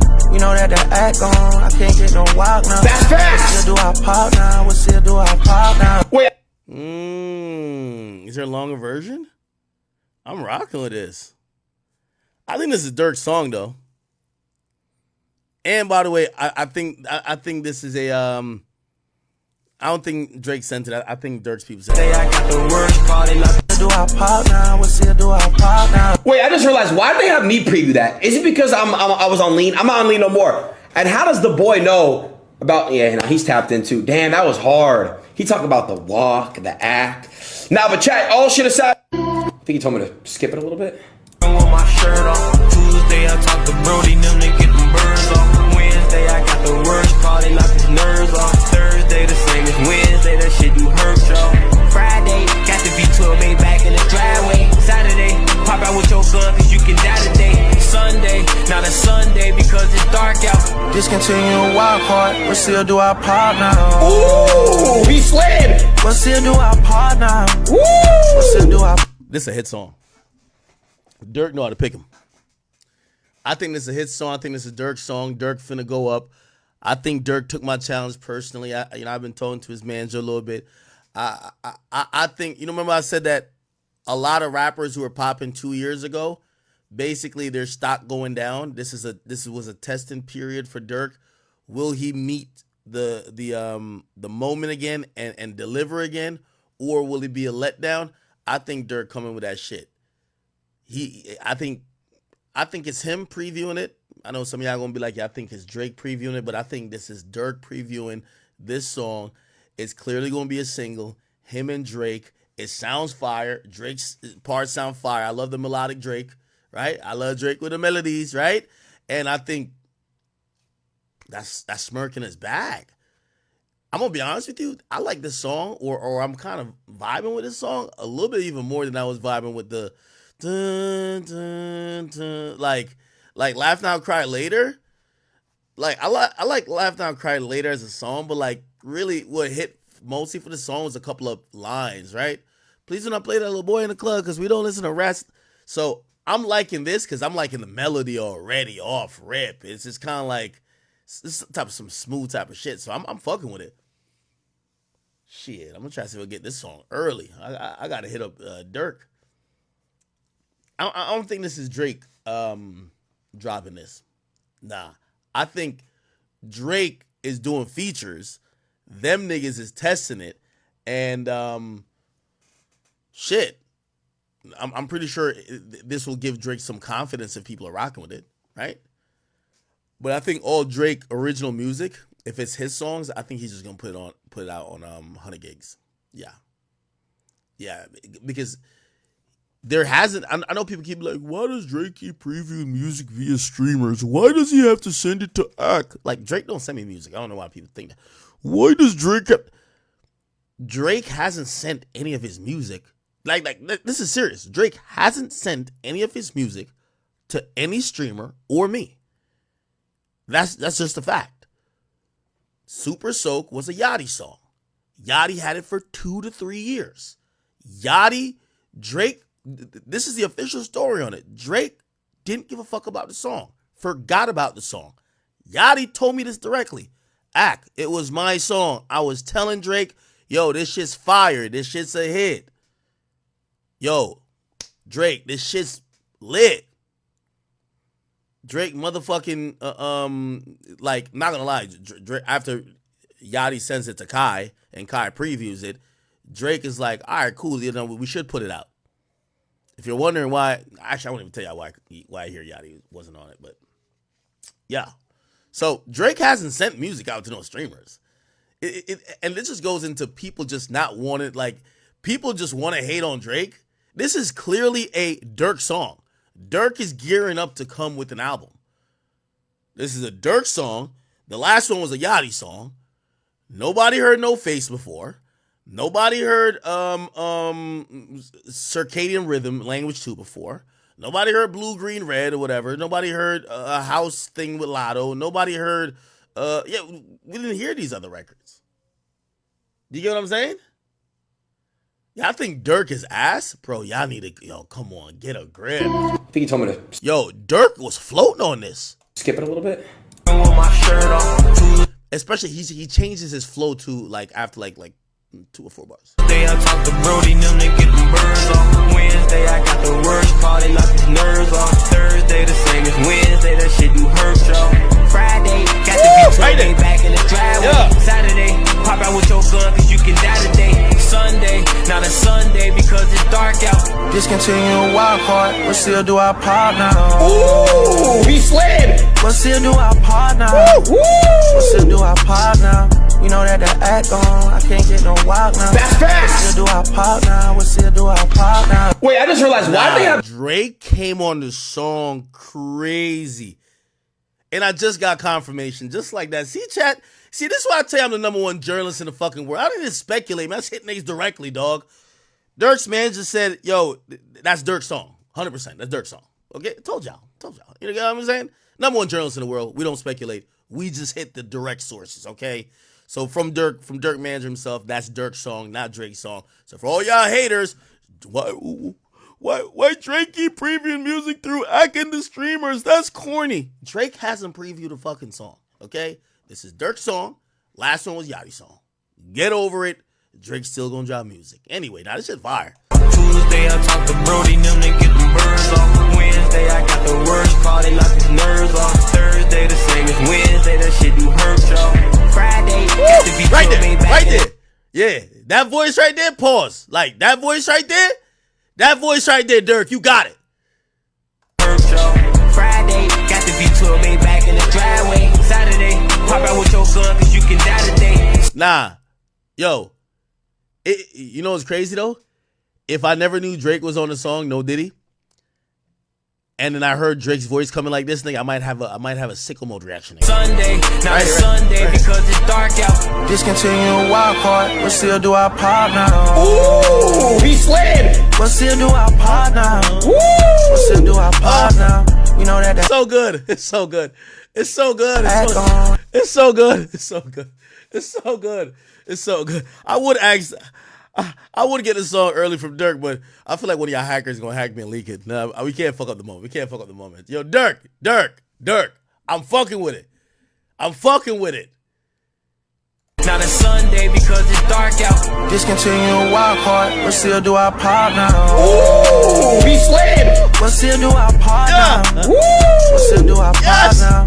You know that the act on. Yes. Can't get no wild now. That's facts. Still do our part now. We'll still do our part now. Wait, I just realized, why did they have me preview that? Is it because I was on lean? I'm not on lean no more. And how does the boy know about? Yeah, no, he's tapped into. Damn, that was hard. He talked about the walk, the act. Nah, but chat, all shit aside, I think he told me to skip it a little bit. One more time. With my shirt off. Tuesday I talk to Brody, them to get them birds off. Wednesday I got the worst call, they knock his nerves off. Thursday the same as Wednesday, that shit do hurt y'all.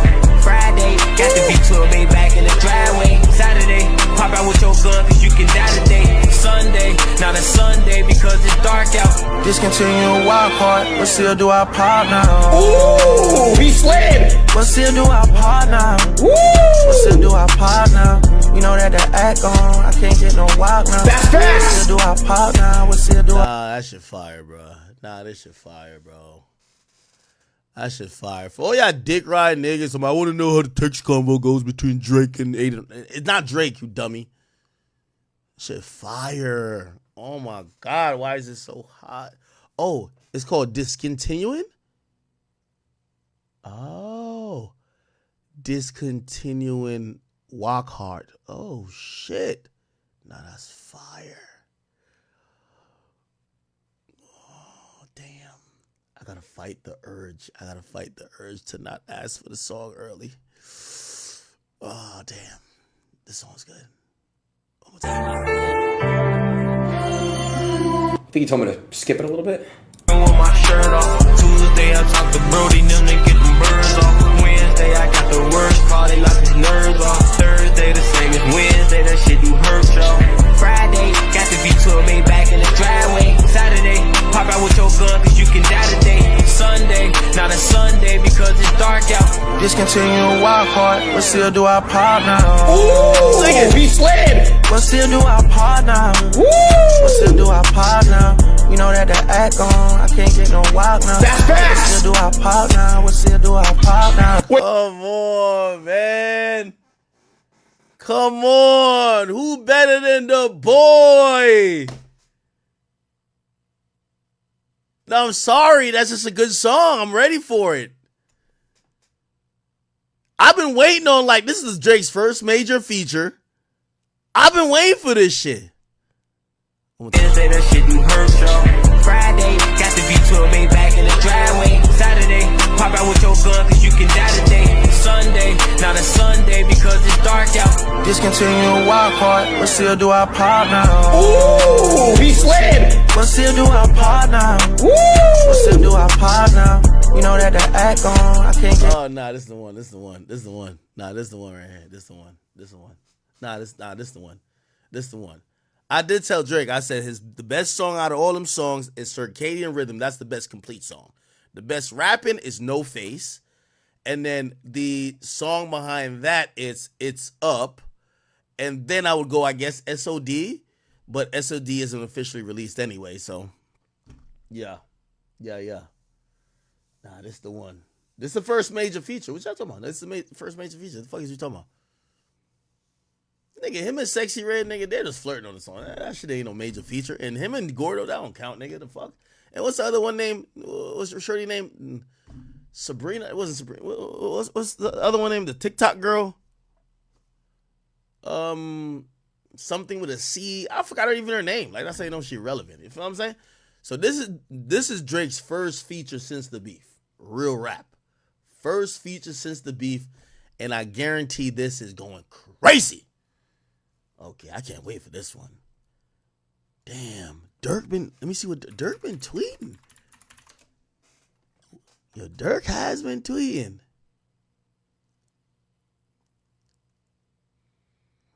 Says he's deep in thoughts.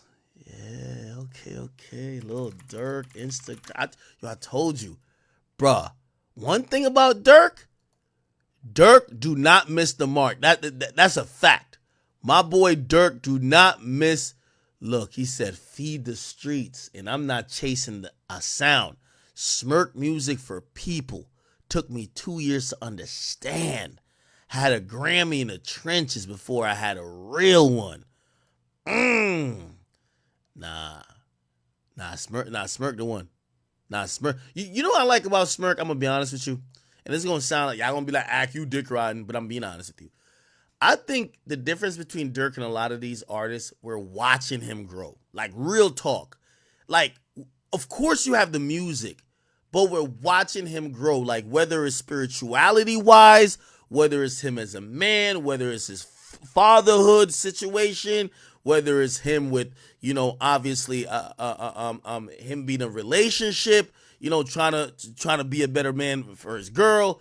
We're watching Dirk really grow, and even some of these growths are uncomfortable. Like, Dirk always was a nigga, OTF, and not still saying OTF, but like, bro, like, he's just not the nigga who's rolling with the whole block now. Like, he's went a little bit different. He's into a little bit of spirituality. He's trying to push a little bit of peace, and I think that comes out with the music as well, because the music is not just him rapping about what he think fans want to hear. He's rapping about where he's at spiritually. And anytime an artist doesn't let what he thinks, when the artist is the true leader of the orchestra, right? When he's a true conductor, he's the leader of the orchestra, it works out for him over time. Why? Because there's a lot of artists who are making music they think fans want, not realizing that sometimes the fans don't know what they want until you give them what they want. Like, Cardi's an example of that. Cardi will drop an album and it'll be completely left field, and he'll tell you, you're going to love this shit. And they do love this shit. You know what I mean? Like, he leads. He doesn't follow. I think Dirk is on that lane too, man, and I respect it. I can't wait to hear his project. Dirk finna go crazy. I ain't gonna lie. I think that boy Dirk finna go crazy. I'm excited. Tell J Mane to send me some whoops. Hell style with a Louis bucket. Y'all know Smurf be thuggin'. I still play Lil Day in my family function. Man. Yeah, nah. They really need me out there. I don't feel like it today though. I'm gonna let Caleb do. Did you play back when you was young? Basketball? Yeah. Dirk Banks. All right. Shout out to Dirk, man. Shout out to that boy Dirk. Okay. All right. I like that. Now, I seen people. I feel this is unfair, chat. People like, everybody say this is all my fault. You know what I mean? Yo, did y'all notice? They blame all this shit in hip hop they claim is toxic. They're like, oh, I started this. Like, even if I don't do it as much no more, like, anything to do with covering violence or whatever, well, everybody want to get on that Warren Chirac shit. Like, I just created covering violence, right? Now, this whole thing is, man, these bloggers just obsessed with sales. Like, I mean, there's a million other breakdowns and, like, really statistics I could really, put out there, but I don't. But these days there are a lot of pages that kind of cover rap statistics and shit like that, right? Anyway, these days before people check out an album, especially if, like, we're in the era of, like, lower sales, they're running these guys' sales crazy. Like, for example, Big Sean right now, right? Like, this is a new thing. They're like, yo, Big Sean selling under 20. So Well, actually, from what I've seen, Big Sean's on pace to sell like he's going to do over 25. Because his label is going to kick shit up into gear. He's probably going to end up at like 35,000, right? But still, people don't expect Big Sean to be selling low, right? Right now, it is projected to be under like 20. But his label, this is where the label kicks in today. So, actually, no. Well, the tracking, I think, was for Tuesday. They should have kicked in for today and tomorrow. Do some bundles, or not bundles, but do some last minute purchase, and they could get about 6,000 off of that using them little fake ass credit cards. So, the label could, if it's about to be like 18, 20, the label could get it up to 35 if they want to, which they should. Like you can't let motherfucking Big Sean look too crazy, right? Obviously, you can't make it look too good because you can't bring it to 50, but right now he's scheduled to do around 20, but you got to get it to 35. So the labels you're gonna watch. So in the last day and a half, the labels are gonna try to finesse it to 35. Okay, regardless of that, right, bro? And this is where people they'll be like, this niggas like Akademiks started all this sales shit. Like, again, consumption is a part of like this music industry and shit like that. We're always gonna pay attention to it. But here's the point though, right? The point is, half of the people talking about the sales, right? They haven't listened to the album. I'm gonna be honest with you. I haven't listened to the album in full. I actually wanted to come on here, like, was it last night or the night before, kind of bump it on Twitch or whatever, or Rumble, that we could actually listen to it. I've listened to a few songs, bro. It's not bad, but no one's talking about the quality. And Sean's even hit me. Sean's like, yo, I want you to really listen to the album and give me your opinion. He wasn't even talking about sales. He just want to know if, like, do you think I made a good album? And I almost feel like that's a little bit robbed from everybody who's talking about his album now.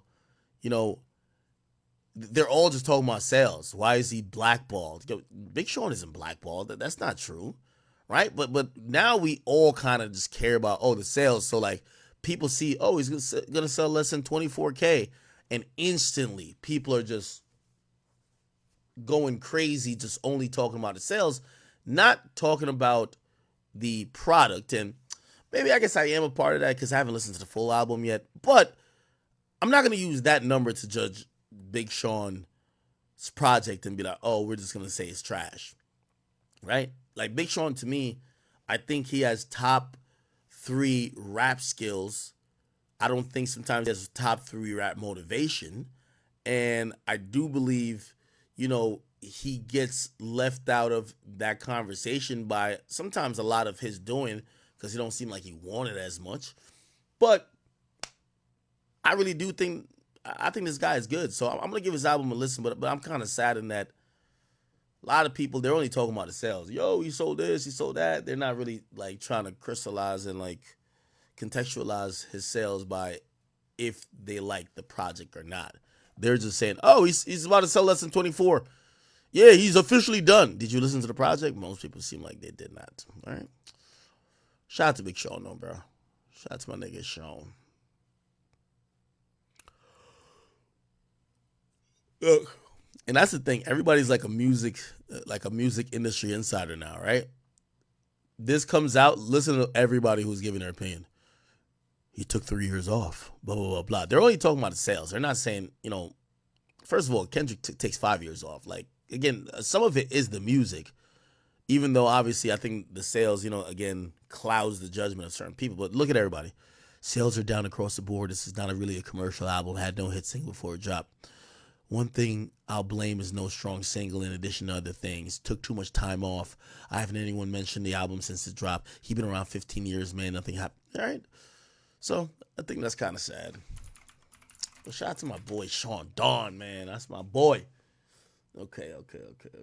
Let me see what else. Really quickly, Wayne is working on Carter 6. Y'all ready for this? I'm in the studio, as usual. Just finished working on a couple features. I don't know why Wayne looks like this. I don't even think it's his age. Ain't Wayne and like Drake the same age, damn near? How old is Lil Wayne?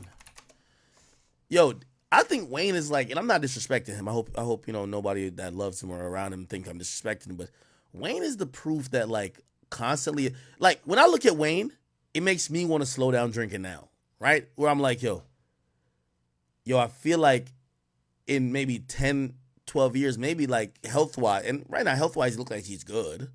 I know he used to have the seizures and all that stuff, but look like he's good. But like, I feel like physically, I could see the results of years of drug use on him, right? So I'm not talking about his health, but physically, you could tell, you could see the effects of drugs on him, right? As opposed to like, say like a Jay-Z. Yeah, of course, Jay-Z has that long ass nose and kind of looks like a camel a little bit. No disrespect, Jay. But like Jay kind of looks pretty healthy, like facially and everything. Like Wayne just, every time I see Wayne, I'm like, yo, like Wayne looked like a nigga who has been addicted to some shit. I'm not roasting him neither. I hope y'all don't think I am. He looked like a nigga that been addicted to something his whole life and finally got sober, bro. I would tell y'all who it is, but you know I wouldn't do that and fuck it up. So shout out to those And by the way, this is one of the healthiest he's looked too. artists, family. Just want to say good morning. How the fuck are you doing, man? If you're not up, you're fucking down. And if you're down, I'm here to pick you up. What do you say? Huh? It's nothing like a fucking Wheezy. And I'm working on Carter 6. I just want you to know that. I just never finished. I was lying. I'm working on Carter 26. I think you already know that. Good morning. This is coffee. I don't drink. If you thought this was anything else, I'm sorry. My boy don't drink, but he is working on Carter 6. I will say, man, I was having a conversation recently with someone, and I said, you know, Wayne is a national treasure, but Wayne is a lot like Kobe.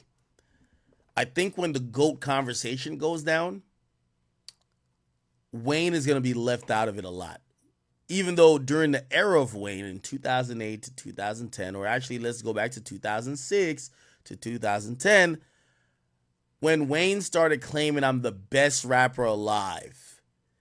Like, the reason why he gets Kobe, because these days when people compare, when they talk about the greatest basketball players, they leave Kobe out. They just kind of slot him at number 3. They're like, oh, it's between LeBron or Michael, right? It's either LeBron or Michael. And Kobe's like, yeah, he's in the mix, but he's just not the either or guy. And I think during Kobe's era, it was the either or guy, right? Just like in Wayne's era, he was an either or guy with like him or Jay. But ever since then, you know, and I think a lot has to do with his, you know, graciousness. Because Wayne is a gracious, he's aged gracefully in rap. Never overstayed his welcome, never try to fit in with trends that seemed like was not natural to him, never seemed like he was chasing the youth, never seemed like he was competing with kids. He just seemed like a guy who was, you know, he loved it when people appreciated his talent and agreed with him that he was the best. And when people started to move on to other things, he never went kicking and screaming. He just said nothing and kept going on. And that's the thing that separates him from like put like this. I was talking to somebody, I was like, look at Drake right now. It's possible for some people to interpret how Drake's been moving as Drake kicking and screaming, right? Like rather than just kind of gracefully going into the Wayne era of, hey, I'm one of the greatest ever. I see some of y'all not feeling me, but I'm not going to force the issue. I know I can still rap, blah, blah, but I'm no longer trying to chase trends, or I don't give a fuck about like the contemporary shit. Drake kind of looks like a little bit, not that it's not working, but it looks like he's like the person who can't swim that's in the water, and you only know they can't swim because they're like splashing all over the place. They're not just like chilling, right? We can't even remember a time where Wayne looked like he was desperately trying to hang on. You know, it always just felt like he was cool with people loving him, or if they moved on, he was cool with that too. Yeah, Carter 6 is going to be consumed by obviously his fans and people who respect his talent, but I don't think he's trying to make Carter 6 to keep up with the kids on TikTok or anybody that's, you know, more contemporary. And I think that's where Wayne is just a special human being. So will I listen to Carter 6? Of course. Will most of the culture? Of course. And shit, I would love to, he's also never tried to like crazily update his style to fit in with like the new styles. He's just like, yo, I'm unapologetically Wayne. It's Wayne's world, and I've always respected that. I'm not gonna lie to you. Okay. Let me see. Yo, I gotta play this. Have y'all seen this? So this is Finesse 2 Time. He's laying the law down to like his girlfriends. Y'all gotta check this out. Let me grab some water while I'm playing this. Yes. It started her, it's gonna end her. Now what? Well, that's not what you were saying in general. This was gonna be my anyway. Okay, so but that's now not how you was picturing saying it. Whatever you talking about, I don't give a fuck what you talking about. Okay, you don't have to care, but that's not what you was saying in general before all this came back. I said what I said, and you know how I feel about her. So now what?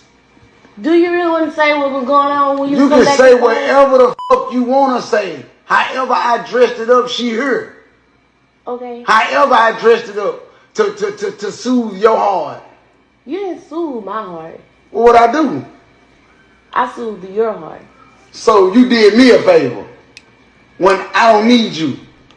So essentially, he's telling this girl that, remember, he has multiple girlfriends. He told her that this other girl was going to be in their situation no matter what, right? And somehow it got to be on Instagram Live where he's putting her in her place saying, I didn't need your permission to add her to the mix. She was going to be here with or without you. Both of us don't need each other. True about. So if you don't need me, why the fuck is you here? Because I love you and I want us to be a family. So you need me. No, I don't need you. So how the fuck you don't need me and you love me? Yes, I love you. Okay, so how the fuck you don't need me? Why you love somebody you don't need them? Just the fuck you do. No, if you you love don't. a person and you want to be with them, then you need them. Okay. So what the fuck is you talking about? All right. Nah, ain't no all right. You started, I'm gonna end it. I'm sorry. You asked the question. I gave you an answer. Hey, you ain't exempt from this. I'm listening. No, I ain't no fucking be listening. quiet. I ain't no fucking listening. You gonna talk. You told me to be quiet. I said be quiet. All right, well, talk. You be quiet. You talk. I don't have to go find no man, fucking shut the fuck up. You talk. I ain't gonna lie. I'm gonna get You can, man, you ain't finna do shit that I ain't telling you to do. Now talk. Now you want to make it seem like you hard. Talk. I'm hard on whoever. Alright, watch out. Move. Do you? Let me see if I get a longer video. That nigga was laying down the law.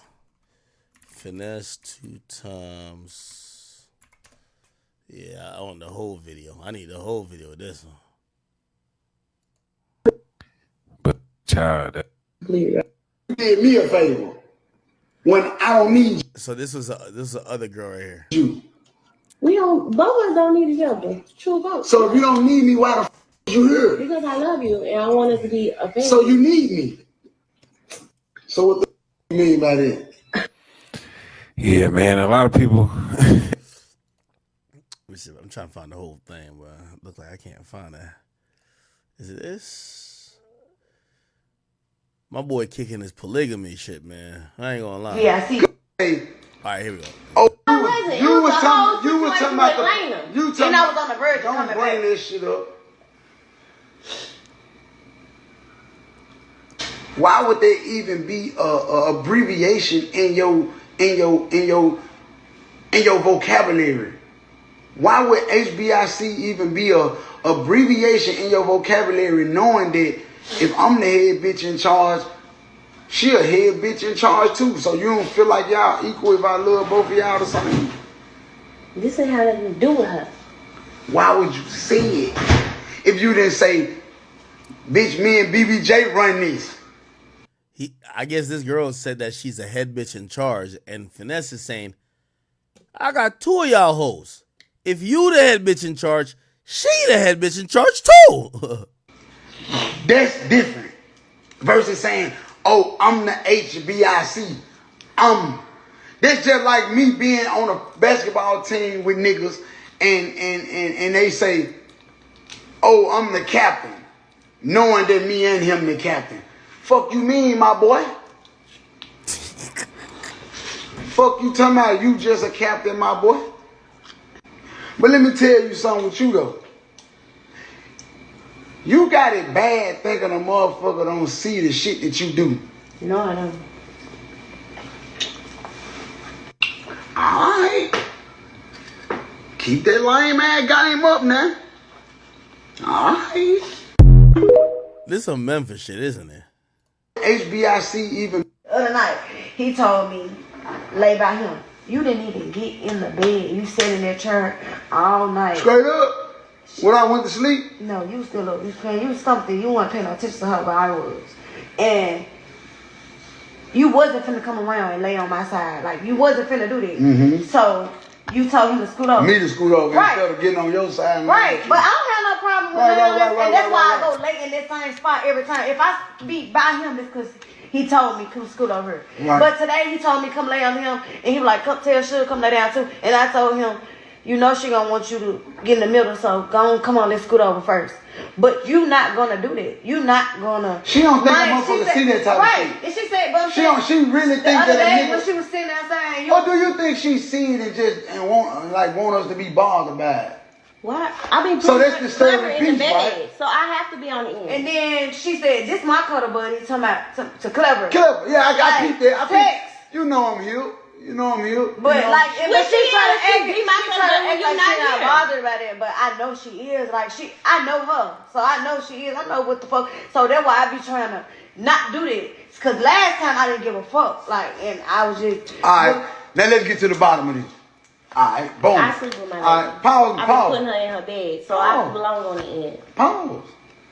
Now, this where I'm going to nip this situation in the bud, this bed situation, right? I feel where you coming from. I taught you better. You know better. So I feel like you supposed to immediately adapt.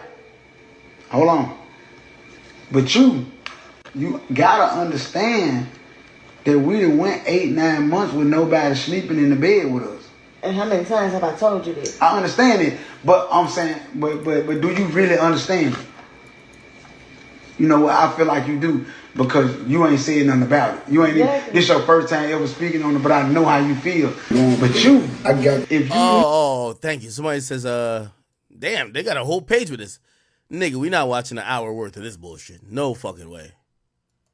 You let this shit right here dictate how you feel. See, I done broke her from that. For real? Yeah. Tell me if I'm wrong. You wrong as a motherfucker. All right, well, show me how I'm wrong then. Because you ain't going to tell me I'm wrong and not show me. You ain't going to... If she didn't care about what these people say, she wouldn't be blocking them. I ain't gonna lie, I don't give a fuck about some motherfucker being blocked. But you always say, don't block them, don't block them. She said they blocked me because she blocked them because they said somebody blocked the first stood. person because they said turn her. Whatever, the stud, whatever. No, I'm talking about before that. But I don't care. But decision that was made. Oh my God, this literally is the day before she came. Yeah. Get the fuck out of her. Get the fuck out. Listen, this was, and then we end up vibing and apologizing to each other at the Airbnb. That's what's been going on. We've been coexisting together. Okay, so all right, past that. How y'all feel about the apology? People talk bad about you and me on yours. Expressed for her behind closed doors with just me. How I know you give a fuck about her because about what you didn't express to me. I fuck up and word shit wrong. Key what? Fuck you talking about key. And stop fucking laughing because it ain't funny. Fuck you mean key? Yo, I'm gonna keep it up. Me with y'all chat. You know what I learned?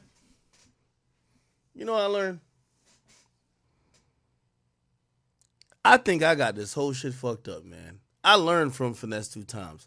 I learned from two niggas, chat. And I realized, I said, damn, Ak, you're fucking up. I learned from Finesse 2 times and NBA Youngboy. What's the fucking point of going after a chick that's 8, 9, and 10 when you could get 2 5s and they listen to you like you are God? Because trust and believe, if these chicks were over 8, they're not going for this. But 2 5s, 2 4s, yeah, all day. That's what I learned. The prettier the chick, they're not going. You get 2 ugly bitches. That's the only thing I learned. 2 ugly bitches. Put 2 4s together, they're an 8. This is what I noticed. I'm like, I think I'm going for too much attractive women. That's why these bitches got so much lip when it come to me. Finesse right. I've never seen a 4 talk back. Never in history. Get 2 3s. You think I'm in Toronto, nigga. We in the 6. I'm being honest with you, chat. The whole time, I remember this nigga announced that he got 3 girlfriends. And I said, this nigga got 3 3s. This nigga like Steph Curry. I couldn't believe it. What the fuck? But I'm going to be honest with you. And I remember me and Youngboy had a conversation too. And I say, what? Youngboy, he showed me his DMs.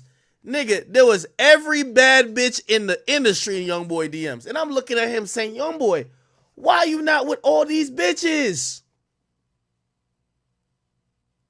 He said, say, man, I don't want none of these famous bitches. Youngboy like me, he pick up a bitch from the bus stop, except he don't want no bitch that look too good that she feeling herself. Trust me. I remember he told me that and I was just like, why wouldn't you want a bad bitch to be fucking on? Like, what the? Who? And then I realized, actually, Youngboy told me something. It was very important. And Youngboy is, how old is Youngboy? Youngboy is about like, what is it like? I can't remember. He's definitely younger than me, right? But I don't know his exact age now. Anyway, he told me some important shit. He says the thing he values the most with women is not looks. And I think a lot of us guys, we chase beauty. He said he don't give a fuck about that shit, man. His words exactly. He said the number one thing he value is a bitch that get down with his program. Don't ask what his program is. Whatever his program is what his program is. But that's the number one thing he value. Fuck looks, fuck a fat ass, fuck if she can suck a fucking watermelon through a straw. Fuck all of that. What he values the most is a bitch that get down with his program. And I said, damn. At first I looked at it, I said, damn, this maybe some power control shit. But it's not that. The nigga don't want no headaches. When that nigga say jump, they say how high. When that nigga walk in the room, they look like they adore the fucking ground he walks on. When he says he want A, B, C, D, E, F, G, they gonna get him H, I, J, K, all of that shit.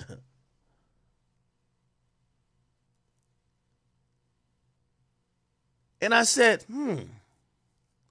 I think a lot of dudes, we chase beauty. And let me tell you this. I haven't met a bitch that's a 8, 9, or 10. I ain't even gonna lie, even a 7's a while now. That ain't a headache. Matter of fact, I heard Stephen A. Smith say that. He said, yo, you don't want no 10. A bitch who's a 10, she got too much attitude. She's looking at you like, yo, you know, other niggas who are richer than you want me. I'm lit out in the street. A 9, she rarely sees a 10, so she thinks she's a 10, so she's full of her shit as well. She don't give a fuck. She think she the prize. A 8, delusional as fuck. I think Stephen A would say you gotta get a 7. Let me see if I can find that. Stephen A. Smith.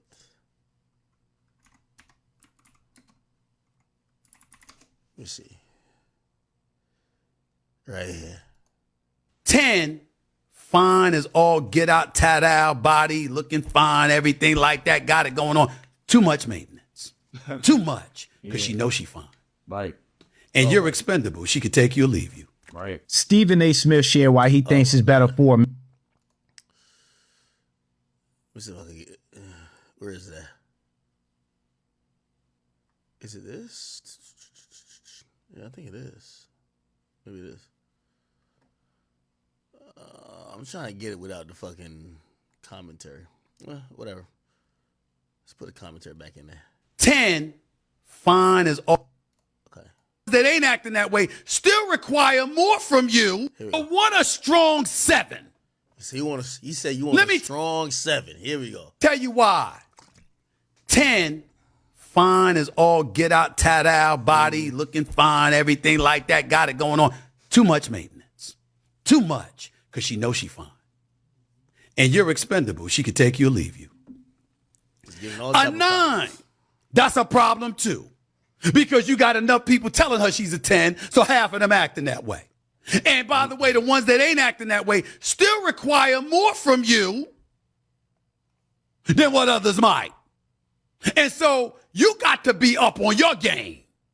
That's problematic. 8, that's ideal. Because that's really, really good looking. She got it going on. But at the same time, there's a level of independence that comes with it, which is never a bad thing until she's so independent that she's making you feel like you need to be more dependent on her than she needs to be on you. Now, boy, so there's too many opportunities and too much time that's wasting away where you're not feeling like that dude. You're feeling like a dude, not that dude. Here's where the strong 7 comes in. Looks wise, she can compete with an 8. But her mentality is not that of an 8. So she's more appreciative of you wanting her. As a result, she shows an elevated appreciation for you wanting her. Therefore, she treats you like she wants you. Strong 7. That's somebody who is an 8, but don't act like one. That's what makes her special. Those are the ones that are married. Nah, he kicking some old school game. I ain't gonna lie. The others, long engagements, quick marriages and divorces, or just perpetual singlehood. Because they spent so much time showing you that you were expendable that you finally looked at them and said, well, that's why I don't want your ass, because I'm expendable. You gonna dump me anyway when it's time. Why waste my time? First off, fellas, shoot. I ain't gonna lie to you, man. My boy Stephen A. was spitting right there, man. I don't know if it was some fresh and fit shit, but that boy was spitting. Okay, anyway. Well, nobody talked about the finesse 2 times situation. Fuck a strong 7. Get 2 4s. Get 2 strong 4s. You get what I'm saying? Stop saying that. What you talking about, key? For real. Nah, for real though. Okay.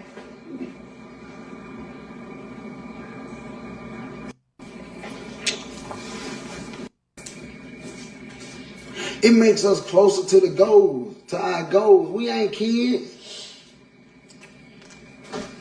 We in our late 20s, early 30s and shit. We ain't kids. So I go hard and I work hard and my leadership skills and everything that I do just to make it work. I ain't gonna lie. I don't hear no back talk, no ifs, ands, or buts. Nobody cuts this nigga off. I ain't gonna lie to you. My happiness. All right, now, let me say this. You see what I'm saying? Explain to me what you mean. But you gotta be patient when it comes to love. You got to be patient when it comes to love, loyalty, and all this. You got to be patient because sometimes shit can be misunderstood. You know exactly what she meant. Hold on, but sometimes I have thought that she meant certain shit a certain way, and then when I ask her, but that right there, it ain't no other way. You're right. But you understand what you're dealing with, don't you? We literally not the same. If I go over here and have a conversation with her about you, I might say some things that you might not be able to take. But it ain't going to be to the extent that you talk to my mama and your mama about. The status you made. What BBL? Because of me. Everything. Listen, but she never. Because you was around with me. No, I wasn't picking with you. No, you was around with me. No, I can hold up. I can put my phone. Nah, fuck that. I'm about for you. Last time I ever on you. What the fuck? Nah, shout out to this nigga, man. I think this nigga got the cheat code right now, bro. Shout out to this nigga, man. This nigga definitely got the cheat code. My boy definitely got the cheat code, man. So finesse 2 times. Some people tell me this is a Memphis thing. Apparently the home of the pimp. They tell me the home of pimping is Houston. But some people say, nah, it's Memphis, Tennessee all day. They said it's a niggas in Memphis know how to break a bit. Know how to like install a nice iOS of obedience in her. You feel me? Give her the iOS 17.3, nigga.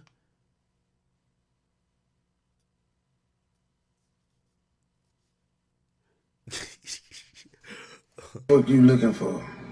All right. Big misunderstanding coming. Okay. Enough. All right.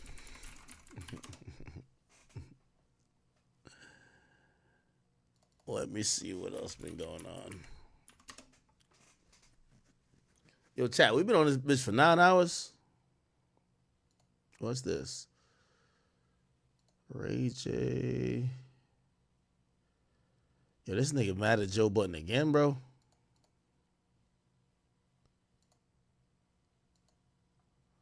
What the hell is this nigga mad at Joe Budden for now?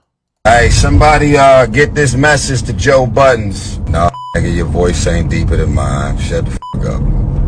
I need to understand what's going on with Joe Buttons and why I keep catching strays every time anything that happens with me with the Breakfast Club. Let's run the clip back since y'all love running clips back on the pod. As soon as I came on the Joe Budden podcast, I had on a green hat that looked very similar to this. As soon as like, you ain't gonna come over here talking about all that spiritual Negro, you know what I mean, Jesus and all that with the Breakfast Club. Like everything all right? Joe, I actually know you. I know you and I know Melissa Ford.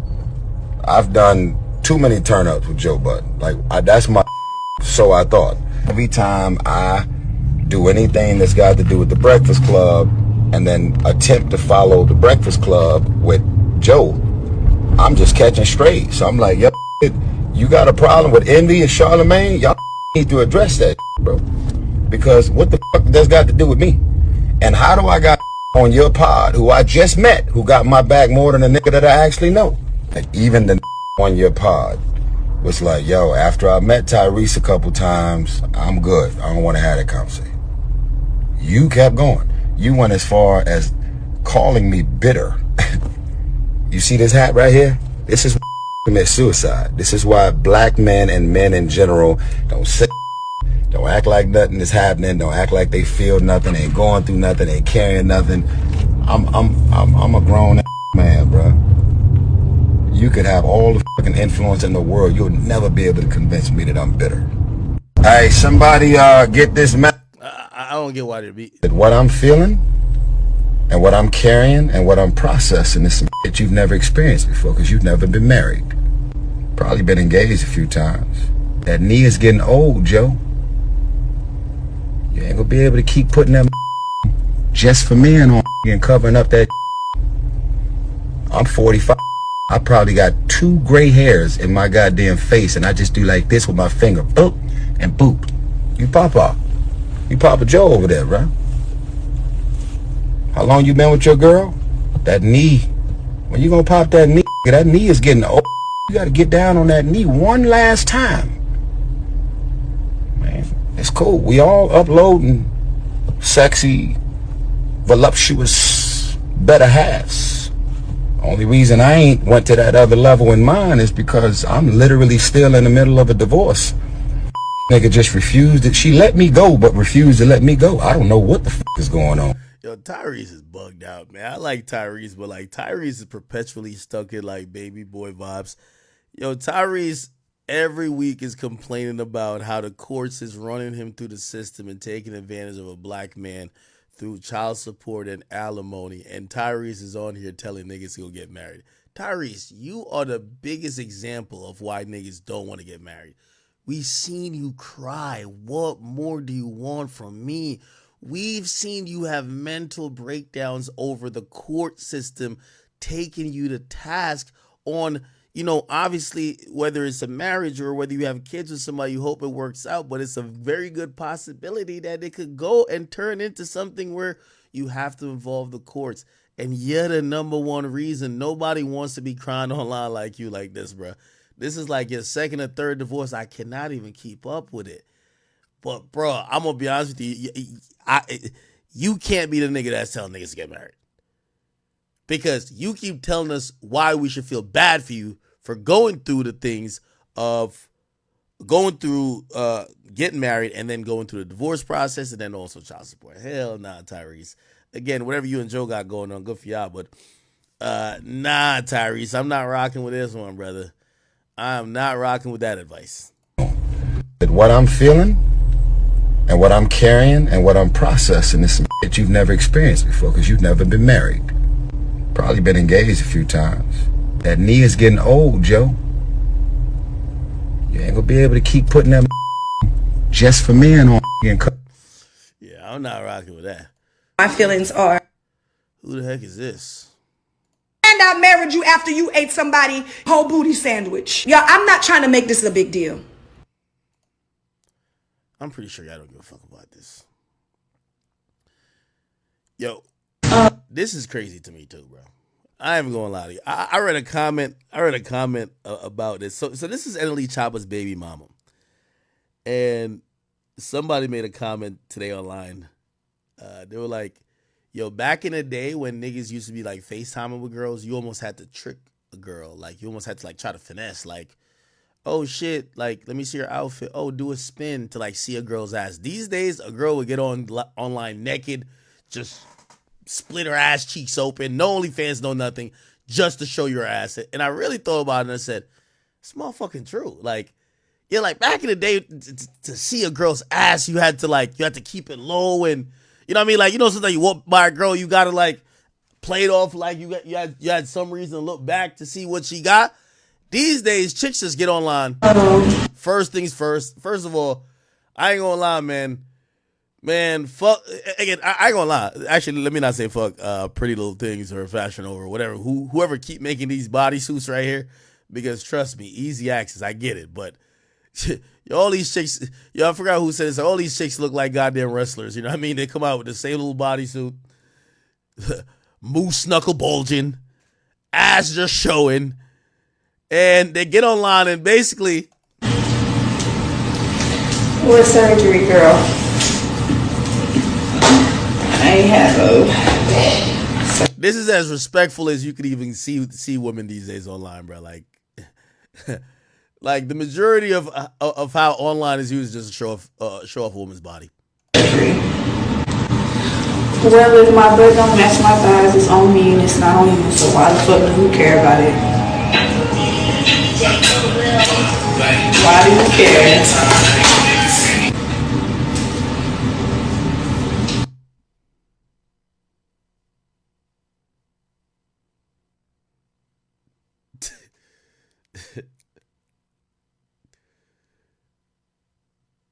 I'm not complaining.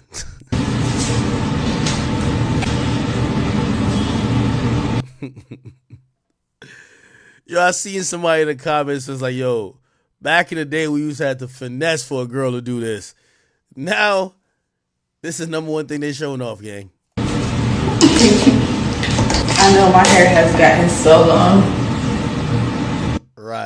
Let's talk about your hair. Right.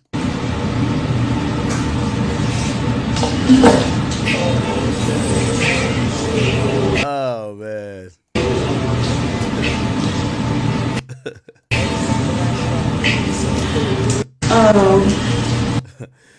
Shout out to Shorty, man. Shout out to Shorty. Shout out. Okay. I don't want to get into some of the woods with some of this other shit, even though I did low key. I don't know why I'd be on the shade room sometime watching some of this bullshit. Okay. Let's get back to some rap shit, man.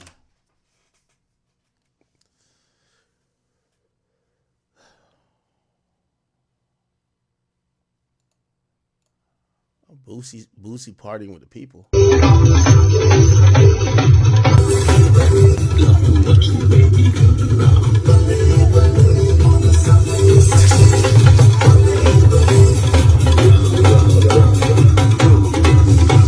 Nah, Boosie too funny.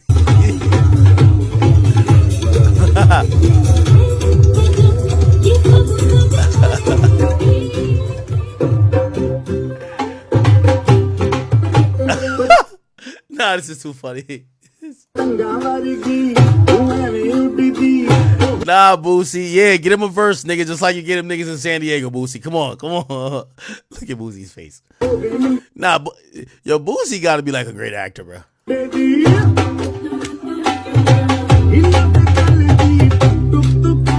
That do sound like an 808, though.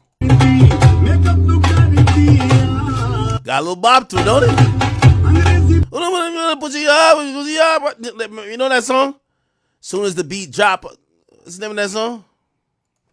This is the only song we know, nigga. I ain't even gonna lie to you. This song right here, man.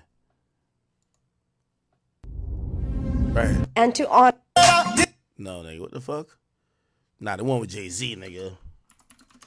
We only know this song right here. Oh, Punjabi MC, my bad. It's the rock in the building. Khalid. Yo, chat, our ears so racist, nigga. We don't give a fuck what we hearing. That's all we hearing. We just trying to equate it to that beat. Nigga, all we hearing is Ramel.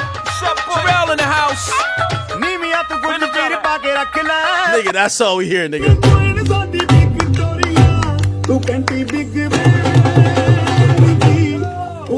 You see, Boosie was a real MC, man. He would have hopped on it and... Yes.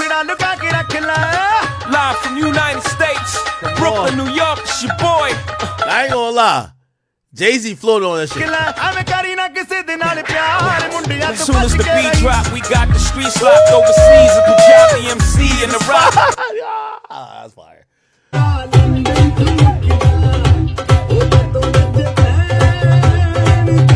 It's like the reggaeton version of that shit, huh?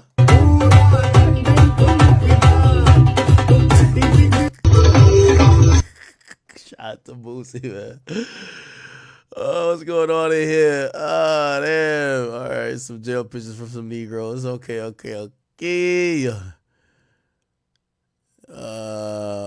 Rich homie Quan said Boosie was capping about shooting up the barbershop. Nah, let's get to this. Did y'all see what oh, let's play a little bit more of this. Come on, man. I came to see the mommies in the spot. On the count of 3, drop your body like it's hot. 1, young, 2, you. 1, 2, 3. Nah, shake your body like a snake. Okay. All right. Did y'all see 50 Cent? Yo, chat, we've been streaming for 9 hours. I know the internet went out a little bit for a while. Did y'all see 50 Cent talking about Dame Dash? Look what he said about Dame Dash. This is crazy. It's not that crazy, but that nigga violated Dame Dash.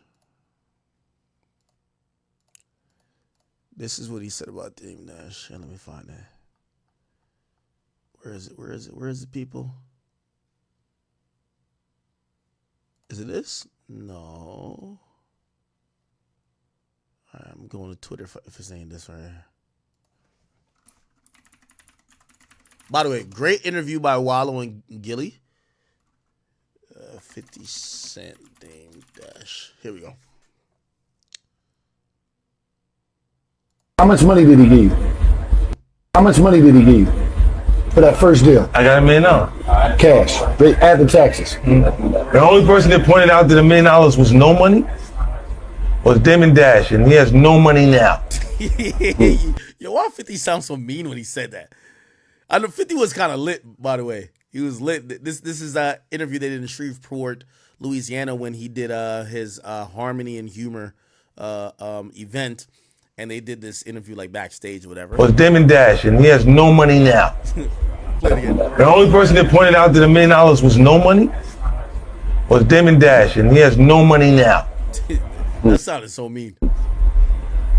I only felt that, because he said, well, there ain't no money. Like, after you get you a watch, a chain, and you look out for the homies, and you do this, then it's nothing. Right? And I was like, nigga, I'm from 134th Street. $1 million is a lot of money. Right. I think I hit the lotto. Right.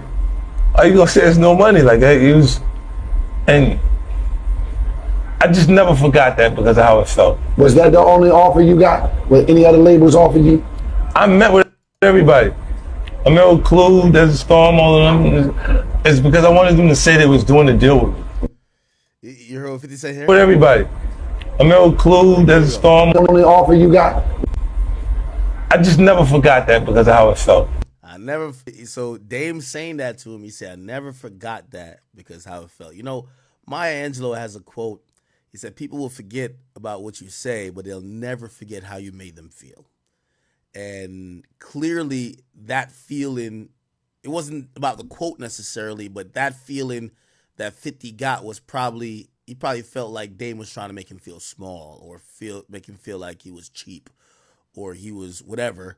And he said he never forgot that because of how it felt. Anyway, go back realistic to this. look at what $1 million is to the first time rapper. First of all, it's tax half. So that's $500,000 right then and there. Boom. So now you got $500,000 left. The first thing you got to do is get a nice car. My truckity truck. And there's $100,000. Now you got 4 left. You got to get your jewelry game up.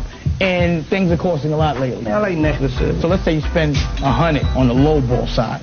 You know what I'm saying? Because you want to keep up with everyone else. So now you got, what, $300,000 left. You got to get a place to live, and you don't have good credit because you're just coming from the street. So you got to drop more than 20%. I'm at home, baby. So now you got about $250 left. Now your homeboys think you got way more than you have, and you got to look out for everybody on your block. So put 50 to that. You got to keep your fresh together. I love my Gucci fits. They telling me. So you're going to spend 50 on fresh. Your sneakers, you got to pop tags every single day. So put 50 on that. Get your pair of these right here. You have an overhead where you have to maintain all these things every month. So now you might have 20,000 in bills every single day. You know what I'm saying? And there it is. It's gone. There's no more money. It's a wrap. Your $1 million is nothing. Oh, shit. I mean, again, that's actually realistic these days, okay? Anyway, Dame responded and fired back at 50, and he said this. 1, 2, 3, So somebody definitely sent me that cute shit 50 said about me not having no money. And because of that, I feel like now me and 50 should have a battle. And, no gangster shit. I'm 53 years old. That would be whack and corny for the culture. But he's in the television network business now. So if I was a rapper, I would be like, all right, I'm going to make a diss record. You make a diss record. Now, let's not do that. Let's do CEO war, right? You drop your television network today. You should be able to do that because you have power and you have the resources and, you get money. And because I'm broke, this should be easy work. I'm going to drop my network. And what I'm going to do is I'm also going to drop a new original American new movie. So I also challenge you to drop an original movie. Do it today. You should have it on deck. You're a CEO. You should be prepared for this. But I guarantee you're not. So today I'm dropping American New. You type in America. You type in NU. You check out my network. Go check out. What's the name of his network again? 50 Cent Action. Oh, hell no. You can check out. Wait, what? You got a pause button? Yo, why is Dave Nash always so funny, bro? Again? 50 Cent Action. Oh, hell no. You can check out 50 Cent Action. I'm promoting it. Go to 50 Cent Action, however you could go there.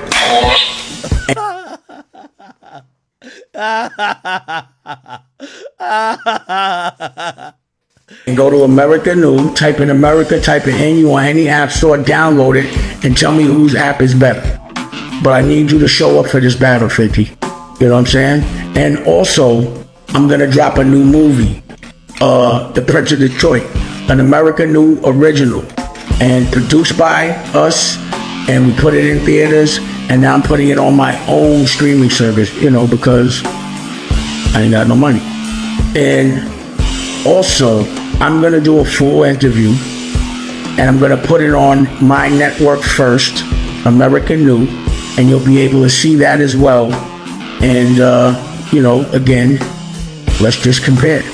Also, 50 was popping it. For what I heard, that you know he had that 12 million to buy Rockefeller and BJ's boss. But where you at? It's still for sale. The prices are up. But, you know, they pushed the auction back.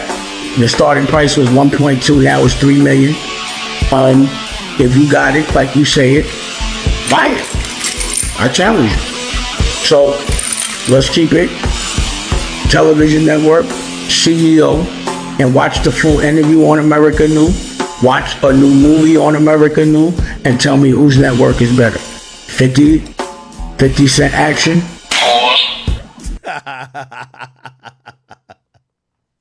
Or America New. And 50, I don't mind if you want to post the battle as well, because I'm posted on mine. We should help each other. You know what I mean? Appreciate you.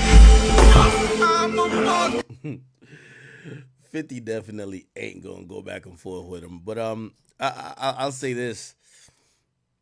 I think this is just promo for Dame Dash. I don't know if people are gonna go watch his stuff. You know, I've liked Dame Dash from his influence in Paid in Full. From what I've heard, Paid in Full was as good as it is, and that's a cultural classic because of Dame Dash. We got to give some credit. I think the problem with Dame Dash is not that he's ever been bankrupt for ideas. I think he's been bankrupt for star power and marketing. And at the moments when he had very viral moments, like, for example, the interview with the Breakfast Club, he never really had the star power to funnel it into the things that could really make it profitable for him.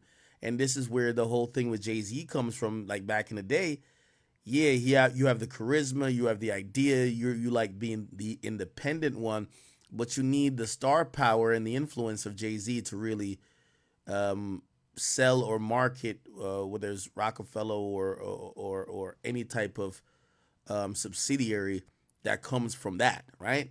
And I think, you know, him and Kanye had crossed paths, and Kanye had, you know, kind of gotten under his wing for a certain amount of time, but it didn't seem that Kanye was down to just donate his star power to promote whatever Dame had going on. And, you know, I think unfortunately with Dame, like, I can't say he's a bad businessman. You know, I've heard he handles people a certain way, but I can't say he's a bad businessman or he has bad ideas.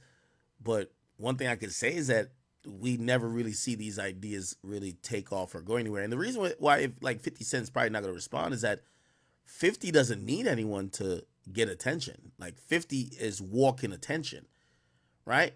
Like 50, and by the way, we also got to give 50 a lot of credit. Like a few years ago, it felt like music was done for 50, and he was just trying to do some of the stuff that he's now doing with TV and film, and the upside didn't look that promising until it did. So he stuck at it, and now we're looking at him back in that mogul group, because before we had stopped looking at him as a mogul before, because he also went through bankruptcy. We saw 50 as well get at somebody else, and that was Rick Ross. I don't know if you guys seen this. This was actually still an excerpt from the interview with Gillian Wallow, and this is what he said. Ross take a shot at you a couple weeks ago about a girl that you're not even with no more. And then, what is it with you and Ross that's just been going on for so long? I explain this to you, right? Nothing else works for him. outside of mentioning me. When things get bad, you mention me, it gets covered further. You see TMZ and say, 50 Cent said this is going to be bad for Irv Gotti's career. I get covered across the board. Yeah. They get covered on the hip hop blogs. It is what it is. Yeah. And you watch because I have nothing else to say. You just see it happen periodically as it goes. You know, you see that big white elephant, that property he lives at? It costs more than the nightclubs. He's in the nightclubs. We know what they can give you. So essentially, he's saying that the house that Rick Ross bought from Evander Holyfield, which by the way I think was a brilliant deal. If you go back and analyze that deal, Rick Ross buys Evander Holyfield house. Ironically, both guys who are into it, 50 and Ross, they bought fighters' houses at first. 50 had bought Mike Tyson's house, and Rick Ross bought Evander Holyfield's house.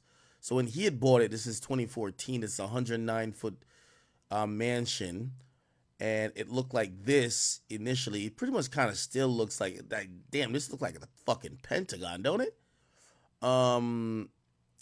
Yeah, it comes with a pool that holds over 350,000 gallons of water. To put that in perspective, like the pool in my backyard holds 60,000 gallons, which means just by surface area, Rick Ross's pool is like 6 times bigger than mine. You get what I'm saying? Yeah. Anyway, apparently this was what was said to the Atlanta Journal-Constitution, and this is 2014, that the mansion, Holyfield had said, the mansion costed him $1 million to operate, and electricity bills came in at $17,000 a month. Wow, that's a lot of fucking cash, bro. By the way, that makes sense. Now, keep in mind, Ross paid, how much did he pay for it? I think he paid like $4. Let's see how much he paid. He sold it for 7.5. No. Ross paid 4. I think it was 4. But basically, he got it for less than half the price of what they really wanted. So he did get a good deal. He did get a really good deal on them. I'm not gonna lie to you. Oh no, he purchased it for $5.8 million, and then he's put a shit ton of money into it. So this is definitely a property that, you know, obviously you need a lot of money. And this is Evander Holyfield. He bought the 250 acres or 235 acres in Georgia, and you started to build the biggest single family home in the whole state. You had a 45,000 square foot main house, a 4,000 square foot guest house, 109 rooms, 12 bedrooms, 17 bathrooms. The largest private pool in America, 350,000 gallons. What made you build such a huge house? Well, you know, I didn't know what huge was. That was huge by anyone's standards. I'm talking anybody who studies stuff like this. But with me, my whole thing is that, you know, they start building it and all this, and I got all this money, and of course, none of my family members, you know, ain't nothing that they know to a point to and all this. So we have nobody to check to how big it, because I didn't tell them I want a big old house. I got a drawing and all this, and this is what they did for the drawing because I was able to pay for it. Yeah. You know, so by me being able to pay for it and all this and stuff, you know, I realized that, you know, they beat me up on the situation and you know, but I was able to handle it. And so, you know, that's all matter is that I wanted my kids to have a better life than me. Yeah, And I wanted to leave them something. Right, spectacular house. They say the house costs $1 million a year to maintain. Yeah. How much did it cost you to build the house? The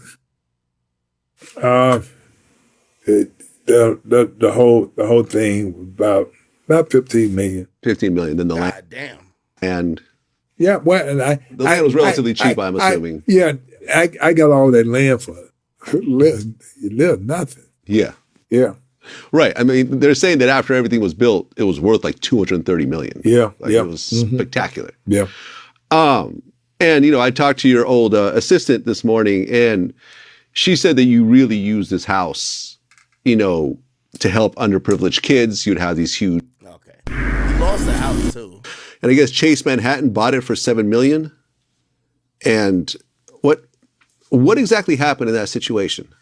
Well, in the situation that Anyway, let me not go down this rabbit hole. Basically, Vander Holyfield lost this fucking house, and and Ross has it now. Imagine him paying $1 million a year to for upkeep, crazy amount of money for electricity and all these other stuff. And I guess this is what 50's saying. So 50 is basically saying, bro, check this out. That house, you're not making that much in nightclubs to be super well off and still pay for that house, right? It's pretty expensive. And I guess my answer to that would have been, I think 50's acting like Ross's main income is from nightclub appearances. I would be shocked if Ross is in his top 3 revenue earners or income streams currently, if performing or appearances in clubs is in the top 3. I think Ross gets a lot of money through his investments, whether in Wingstop, Checkers, Bel Air, or really is an ambassador for Bel Air, and other stuff. I don't think music is the top 3, truth be told. Anyway. Seen Ross take a shot at you a couple weeks ago about a girl that you're not even with no more. And then, what is it with you and Ross that's just been going on for so long? I explain this to you, right? Nothing else works for him outside of mentioning me. When things get bad, you mention me, it gets covered further. You see TMZ is 50 Cent said this is going to be bad for Irv Gotti's career. I get covered across the board. Yeah. They get covered on the hip hop blogs. It is what it is. Yeah. And you watch because I have nothing else to say. You just see it happen periodically as it goes. Yeah. You know, you see that big white elephant, that property he lives at?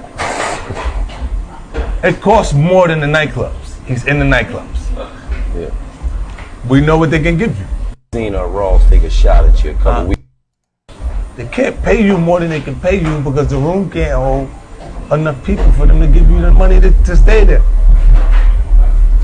You can stay until you're a squatter, holding on to the leg of the chair that they move.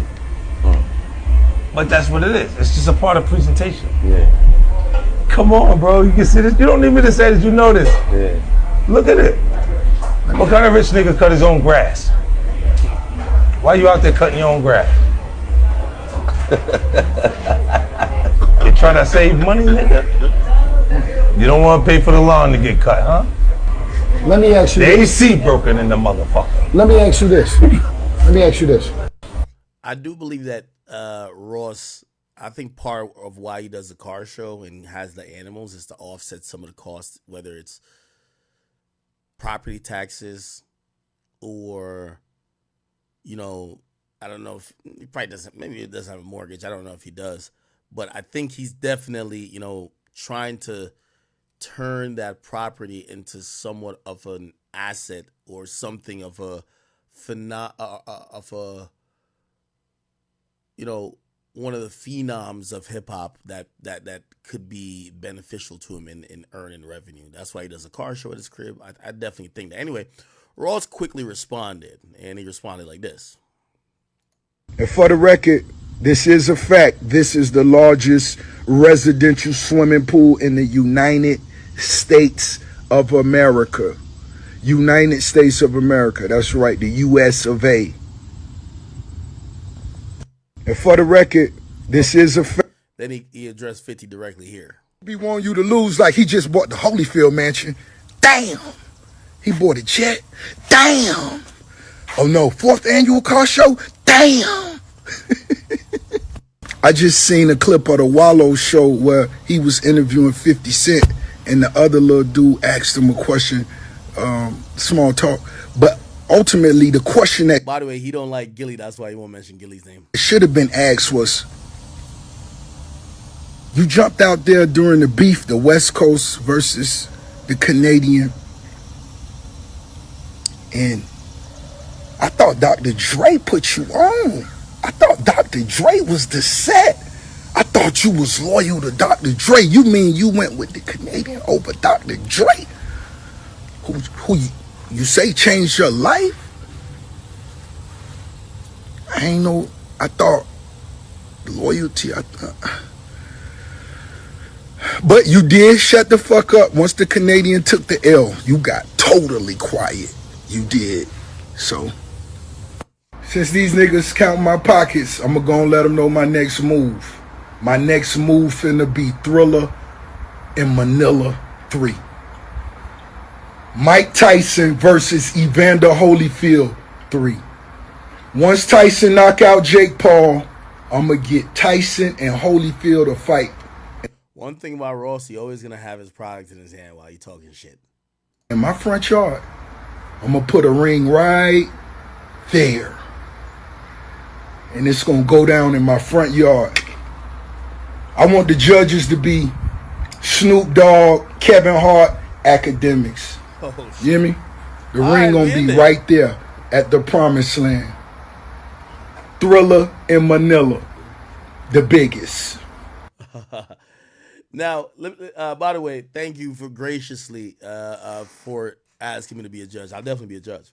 I'll say this though, because I seen 50. Remember when 50 said, "What type of rich nigga cut his own yard or mow his own lawn?" I'm sorry to say, if I was Ross, I cut my own. If I could, I cut my own lawn too. Yo, to put in perspective, right? To put in perspective, so like my landscaper, I have a contract with my landscaper. They charge me $25,000 a year, right? Again, I'm on, was it like 3-4 acres? Let's see how big Ross's crib is. I'm only giving y'all real prices just to how big is Rick Ross' house. Now, granted, it's for the whole year, so they come, they pick up snow, they do everything. If the wind blows down a tree, they come they do whatever they gotta do, right? 235 acres of land. My nigga, if I'm paying $25,000 a year for landscaping, that's it. It's no fucking way that Ross isn't paying $250,000. It's no way. It's no fucking way he's not paying $250,000. You get what I'm saying? Now think about that to yourself. $250,000 for landscaping. Nigga, I'm getting my ass on that motherfucking shit and I'm driving it sometimes. Hell nah. Tell him landscaping niggas come back next week, nigga. I got it this week. You get what I'm saying? Like, bruh, 235 fucking acres? No, bruh. I'm telling you, he's paying an arm and a leg, dog. I'm telling you, he's paying an arm and a leg. Now, granted, he probably, like, you know, most of it is just grass. Like, you know, I don't even want to, like, fully price it out. Like, right, he's paying at least $250,000. Decent landscaping company. They don't got to even do too much. $250,000, yeah. At least. It could be $500,000.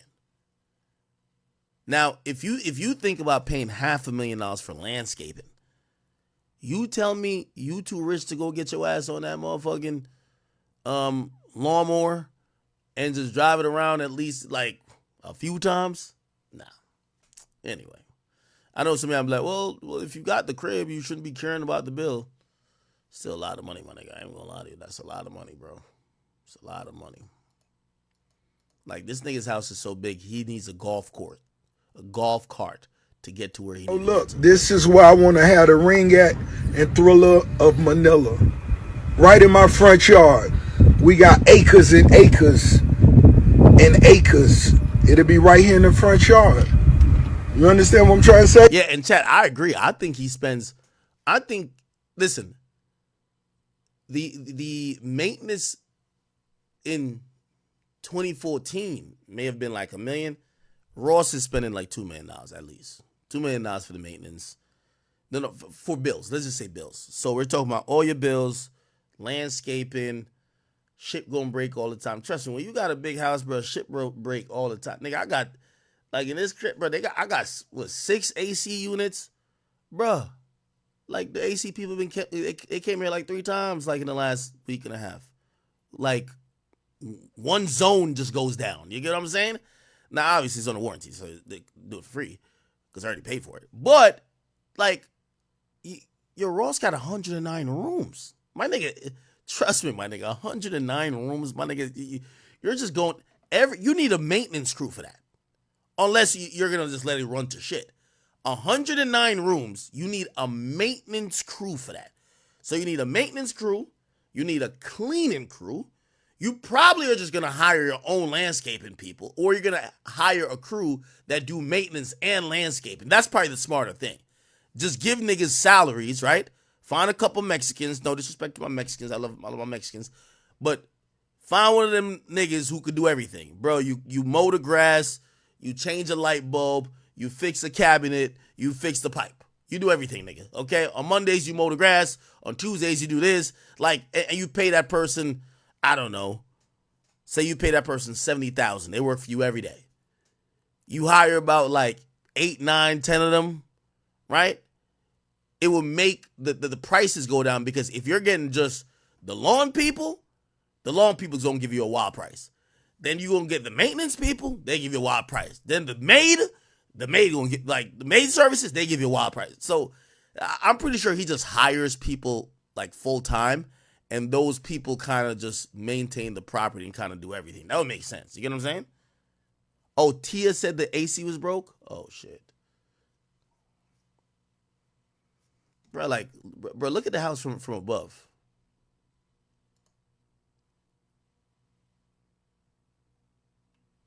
Yeah, look at this shit.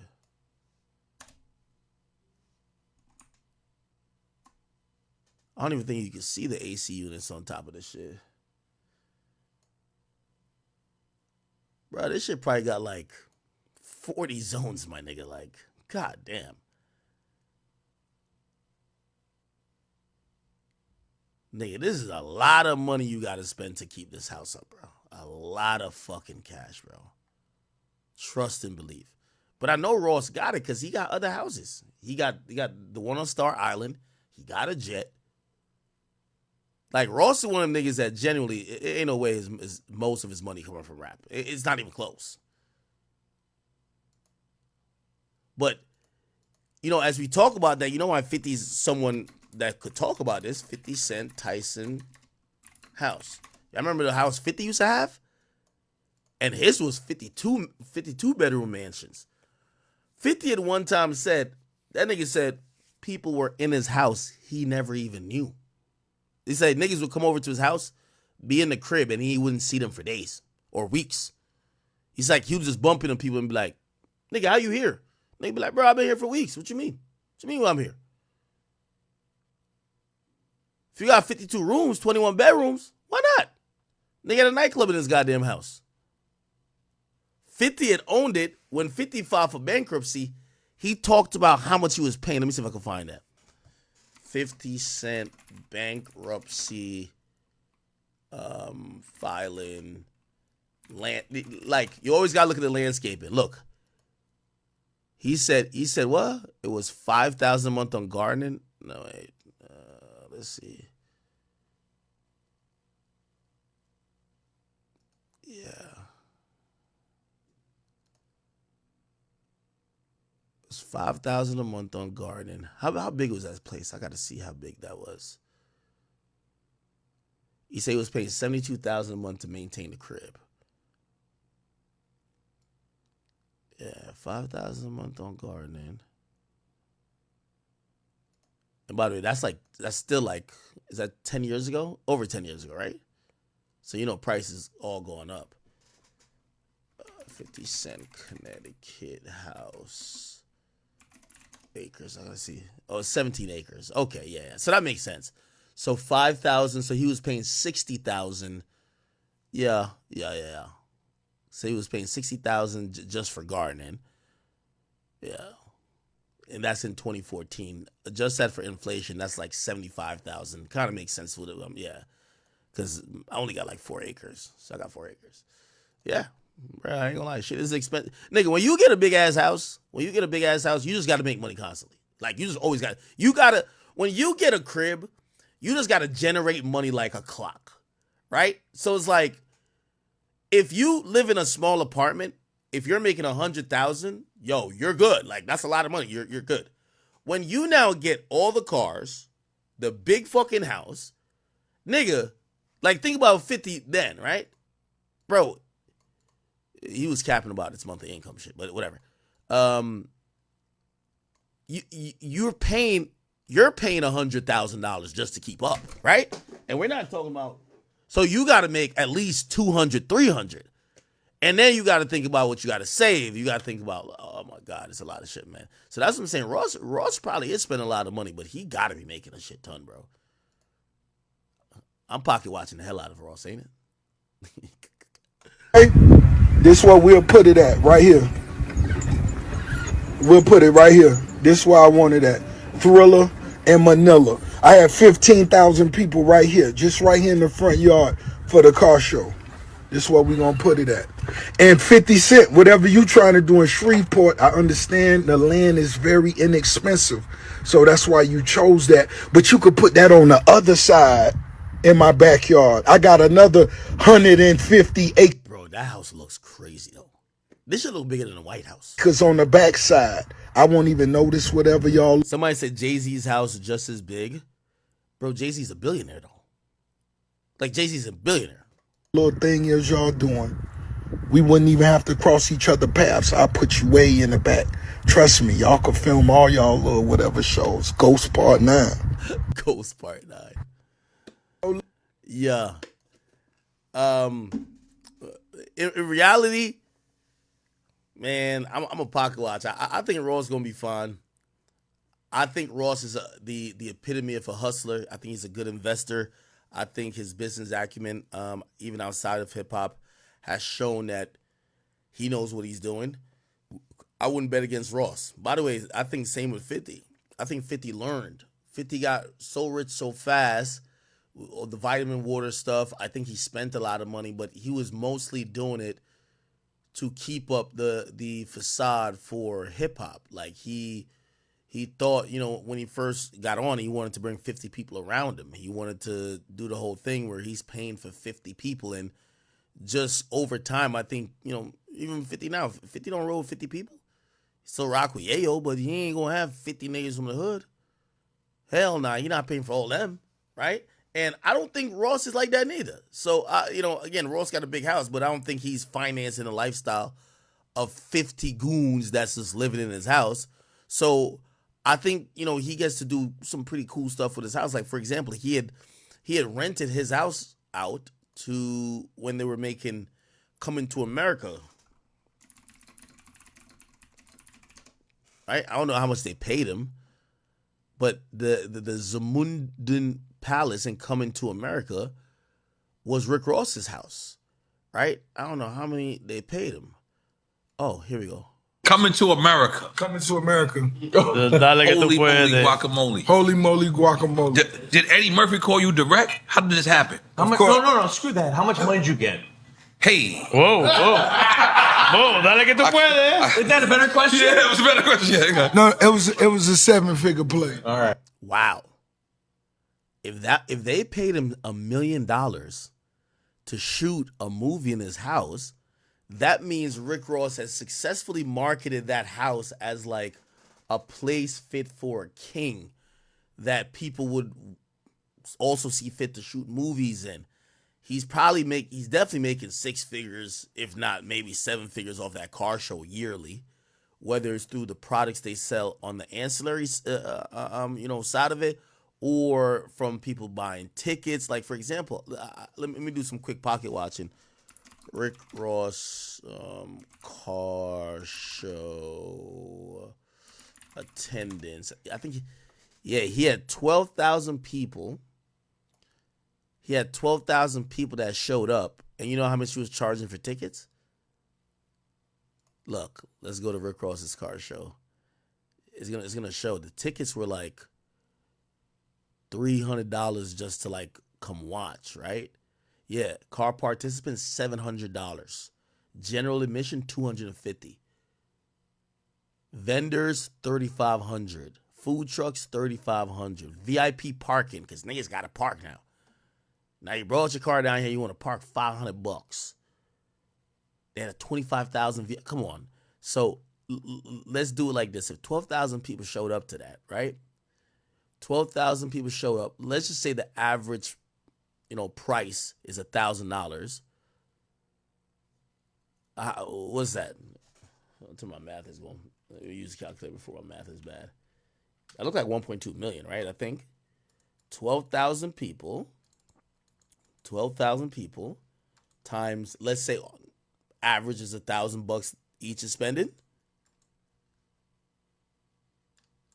No, actually, I'd say $12 million. Oh, hell no, I don't think he made that much. But that would be the cost, right? Shit, even if they spent on average $500, that's $6 million. So again, that car show booking his house out is probably, he's getting a lot of tax breaks because he got like so many fucking, wildlife on his goddamn, like farm animals on his crib. He's doing it smart. He's using his house as a way to continue to make money, so I can't knock it. Yeah, we shouldn't have used 1,000. We should use let's use 350. So 12,000 times 350 times 350. Yeah,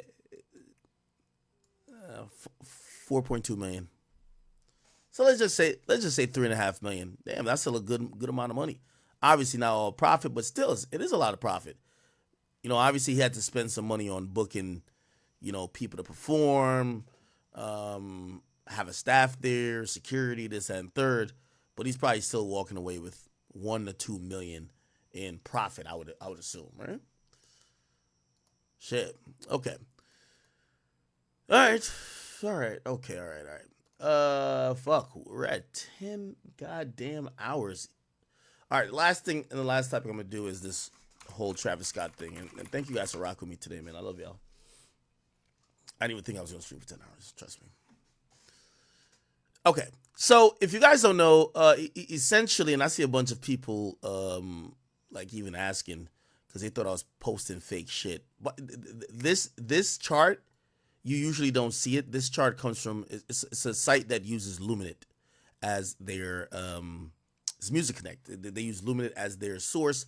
It's not public. It's not open. You can't go on it and Google it, right? This is a paid subscription thing that usually record labels and other people who are industry side, they pay sometimes tens of thousands, and I know bigger labels have paid over 100,000 for this data. It's a very in-depth. It gives data broken down and all type of stuff to help artists and also really specifically labels market and put together marketing plans for regions they are strong in or put together tours. So it's a data site, okay? Because I've seen a lot of people, they thought that I was putting out fake stuff. No, this is from a site that I'm almost certain that the majority of people that you are seeing, if they're fans talking about sales, they don't have access to this, okay? Anyway, Days Before the Rodeo is a 10-year-old mixtape by Travis Scott. It just got put up on streaming services on like the 26th. It was competing with Sabrina Carpenter's Short and Sweet, and this is like her big debut. I think it's a debut at first. No, not a debut, but this is like her big coming out party type shit. You know what I mean? This was supposed to be like, oh, this chick is now a superstar, right? Because her last one did like 171 or something. Anyway, I really say that to say because the music business is such an interesting place and it's so easily manipulated and it's so easily it's so malleable, right? At first, people thought Travis Scott was gonna do 100,000 less than this woman, and then the numbers start numbering, and then Travis was supposed to beat her, and then eventually, what ended up happening is that Travis Scott did not beat her. He lost by a few hundred records, and he came in at number 2. This was a whole industry clusterfuck, right? This is, for you to understand what's going on and how this industry works. This was a power play by the majority of people. And give me 1 second. I'm just verifying something real quick. Okay. To understand what happened here, Epic is owned by Sony. The 3 big labels in the game is Sony Music Entertainment, Warner Music Group, Universal Music Group. Sony was trying to step on the coming out party of Sabrina Carpenter, who is essentially UMG's new darling and supposed to be, she's on the trajectory of being like this new superstar. Now, if she didn't get number 1, this would be an epic loss on Universal's side, because you're losing to a 10-year-old mixtape by a Epic. Again, Epic is owned by Sony. So one of your competitors' main artists drops a 10-year-old mixtape and beats your coming out party for your new superstar. So there's a lot of fudging that went on. And really on both sides, got to be honest, right? And I'm not going to just sit here and just stroke Travis Scott's cock. The reality is Travis Scott and his people, they sold mostly bundles. They sold packages that fans were purchasing. And yes, there was a lot of streams, but there was a lot of buying of these packages. They offered all type of incentives. They packaged, and the sales got to be around 365. They thought they were going to easily beat Sabrina Carpenter. The last numbers they had gotten was that Sabrina was supposed to be at like 330. However, Universal, they're not playing around either. They did their finessing, and they did their, hula hoops and backflips or whatever, and they made sure they beat Travis Scott. So this was a last minute thing. Luminate, Nielsen, whatever you want to call it, they told Billboard that there was, a lot of unaccounted for sales, and apparently a lot of these sales came from mom and pop stores. So Sabrina Carpenter beat Travis Scott because Travis thought he won and Epic thought he won, except in the 9th hour, Sabrina Carpenter found 50 stores that were mom and pop stores that don't automatically report. They reported later. So they came with their numbers later that edged out Travis Scott. I only say this to say this is proof of how the music industry controls itself. They pick who's number 1. They inflate sales when they want to.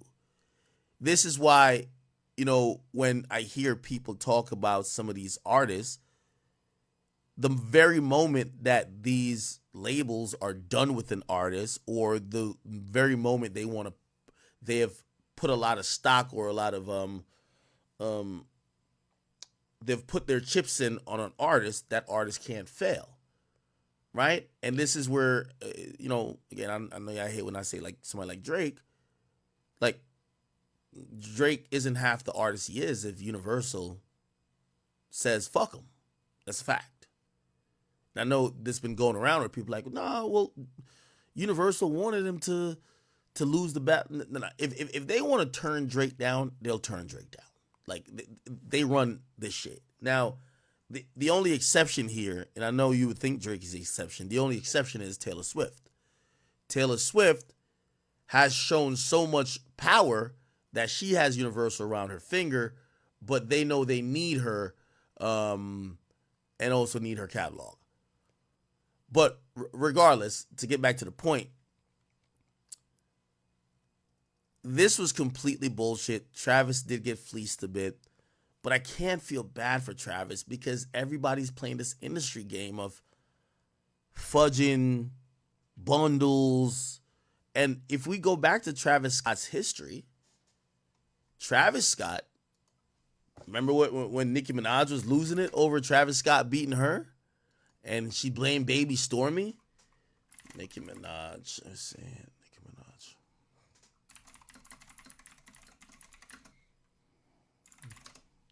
Remember when Nicki was ranting about that? Like, she was going crazy. Whole nigga of the week, of course, is Travis Scott. Woo! Travis Scott on Thursday, when he realized the Queen was about to have the #1 album in America, he and his label decided to have Kylie and baby Stormy put up a tour pack. By the way, again, Travis Scott is on Sony. Nicki Minaj is on UMG. UMG and Sony, every time Travis drops, they try to put out one of their big dogs to go against Travis, and they've lost damn near every time. Okay?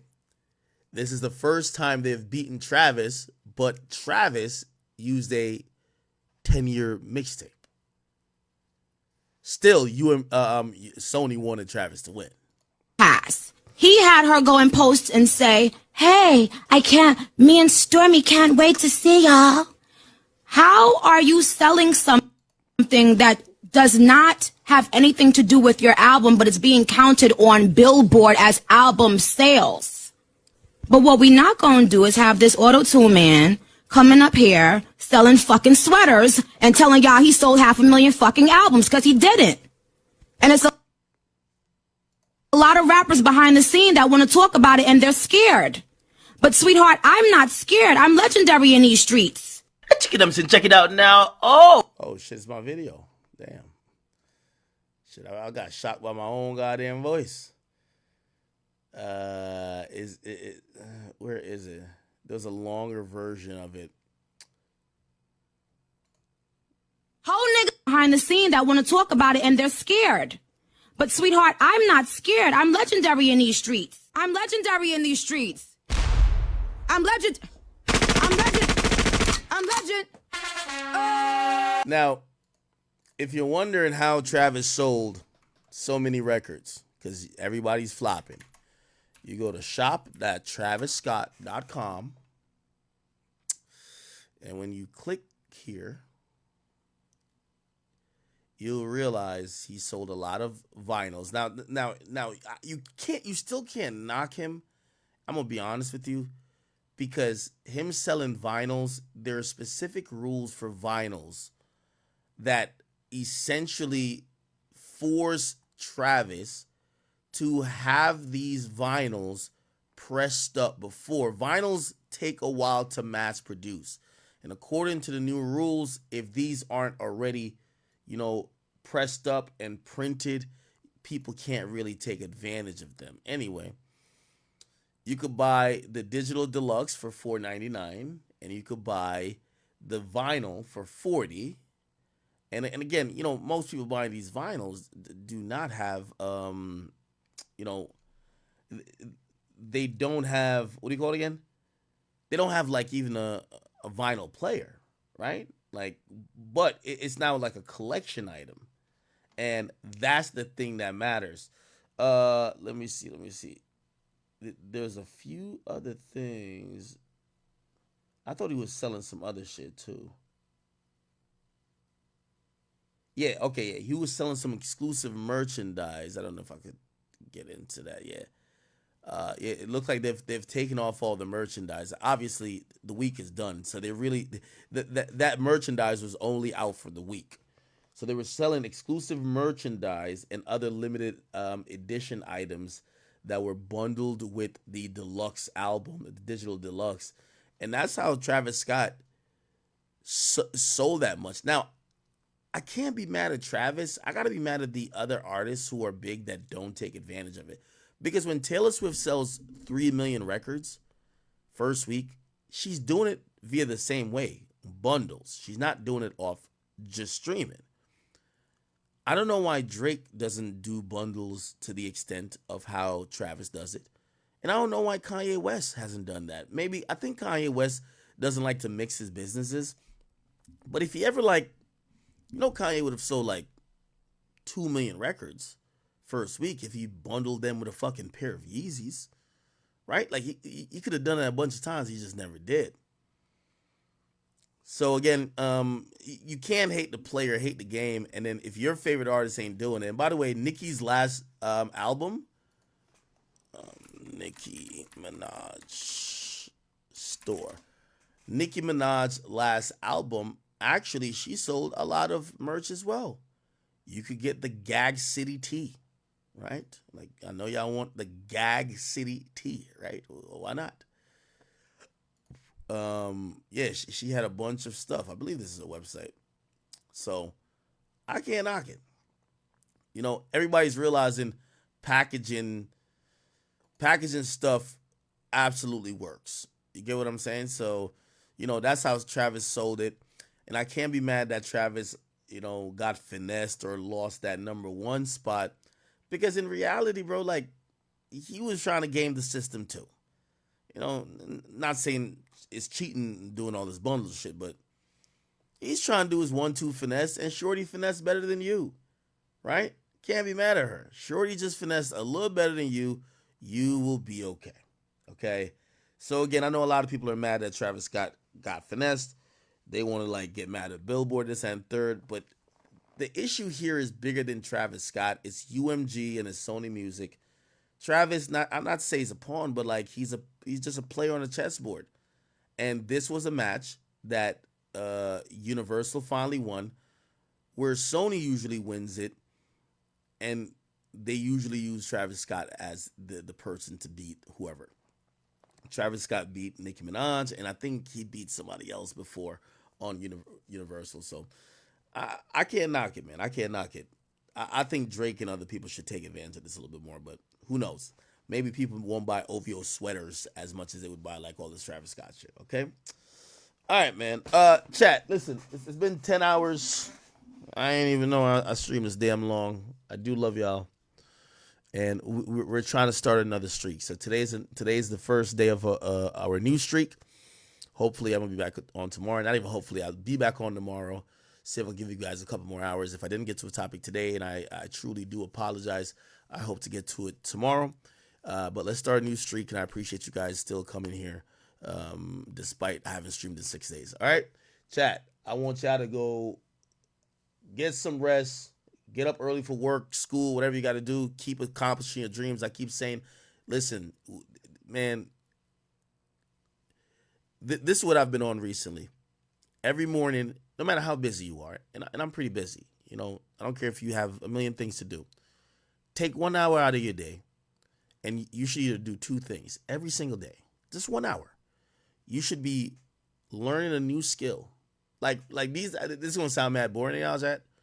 Like, I'm learning to do some DIY like inside the house shit. I told you I've been on my like handyman shit. So I'm learning how to like build out closets. And for me, it's like just kind of dope doing some shit with your hands, and I got a little saw to like cut the wood. Like I'm trying to learn a skill. Like it's just what it is, and it's not like a skill that I can't pay somebody to do. But I like feeling like I'm always learning still. You know what I mean? Like I hate being stagnant, right? So I advise you guys at least an hour, either learn a new skill, a skill that maybe you could even turn to a business later. I'm not trying to turn this into a business, but I'm saying is learn something, takes you an hour, or use that hour to work on your goals in life, right? Whatever your goals in life, if it's to start a t-shirt company, do some research on that, make some progress every day. All you need is an hour, all right? I'm telling you, we waste far too much time on bullshit and then watch other people accomplish their dreams and then wonder what happened to ours, all right? Take some time to do that tomorrow, chat, and I'll see you at some point tomorrow. I love you guys, and I appreciate you guys, from everybody watching on Twitch to Rumble to, of course, YouTube, the Academy channel, and King Academics, and even on Facebook. Love you guys. I'm gonna see you tomorrow. All right.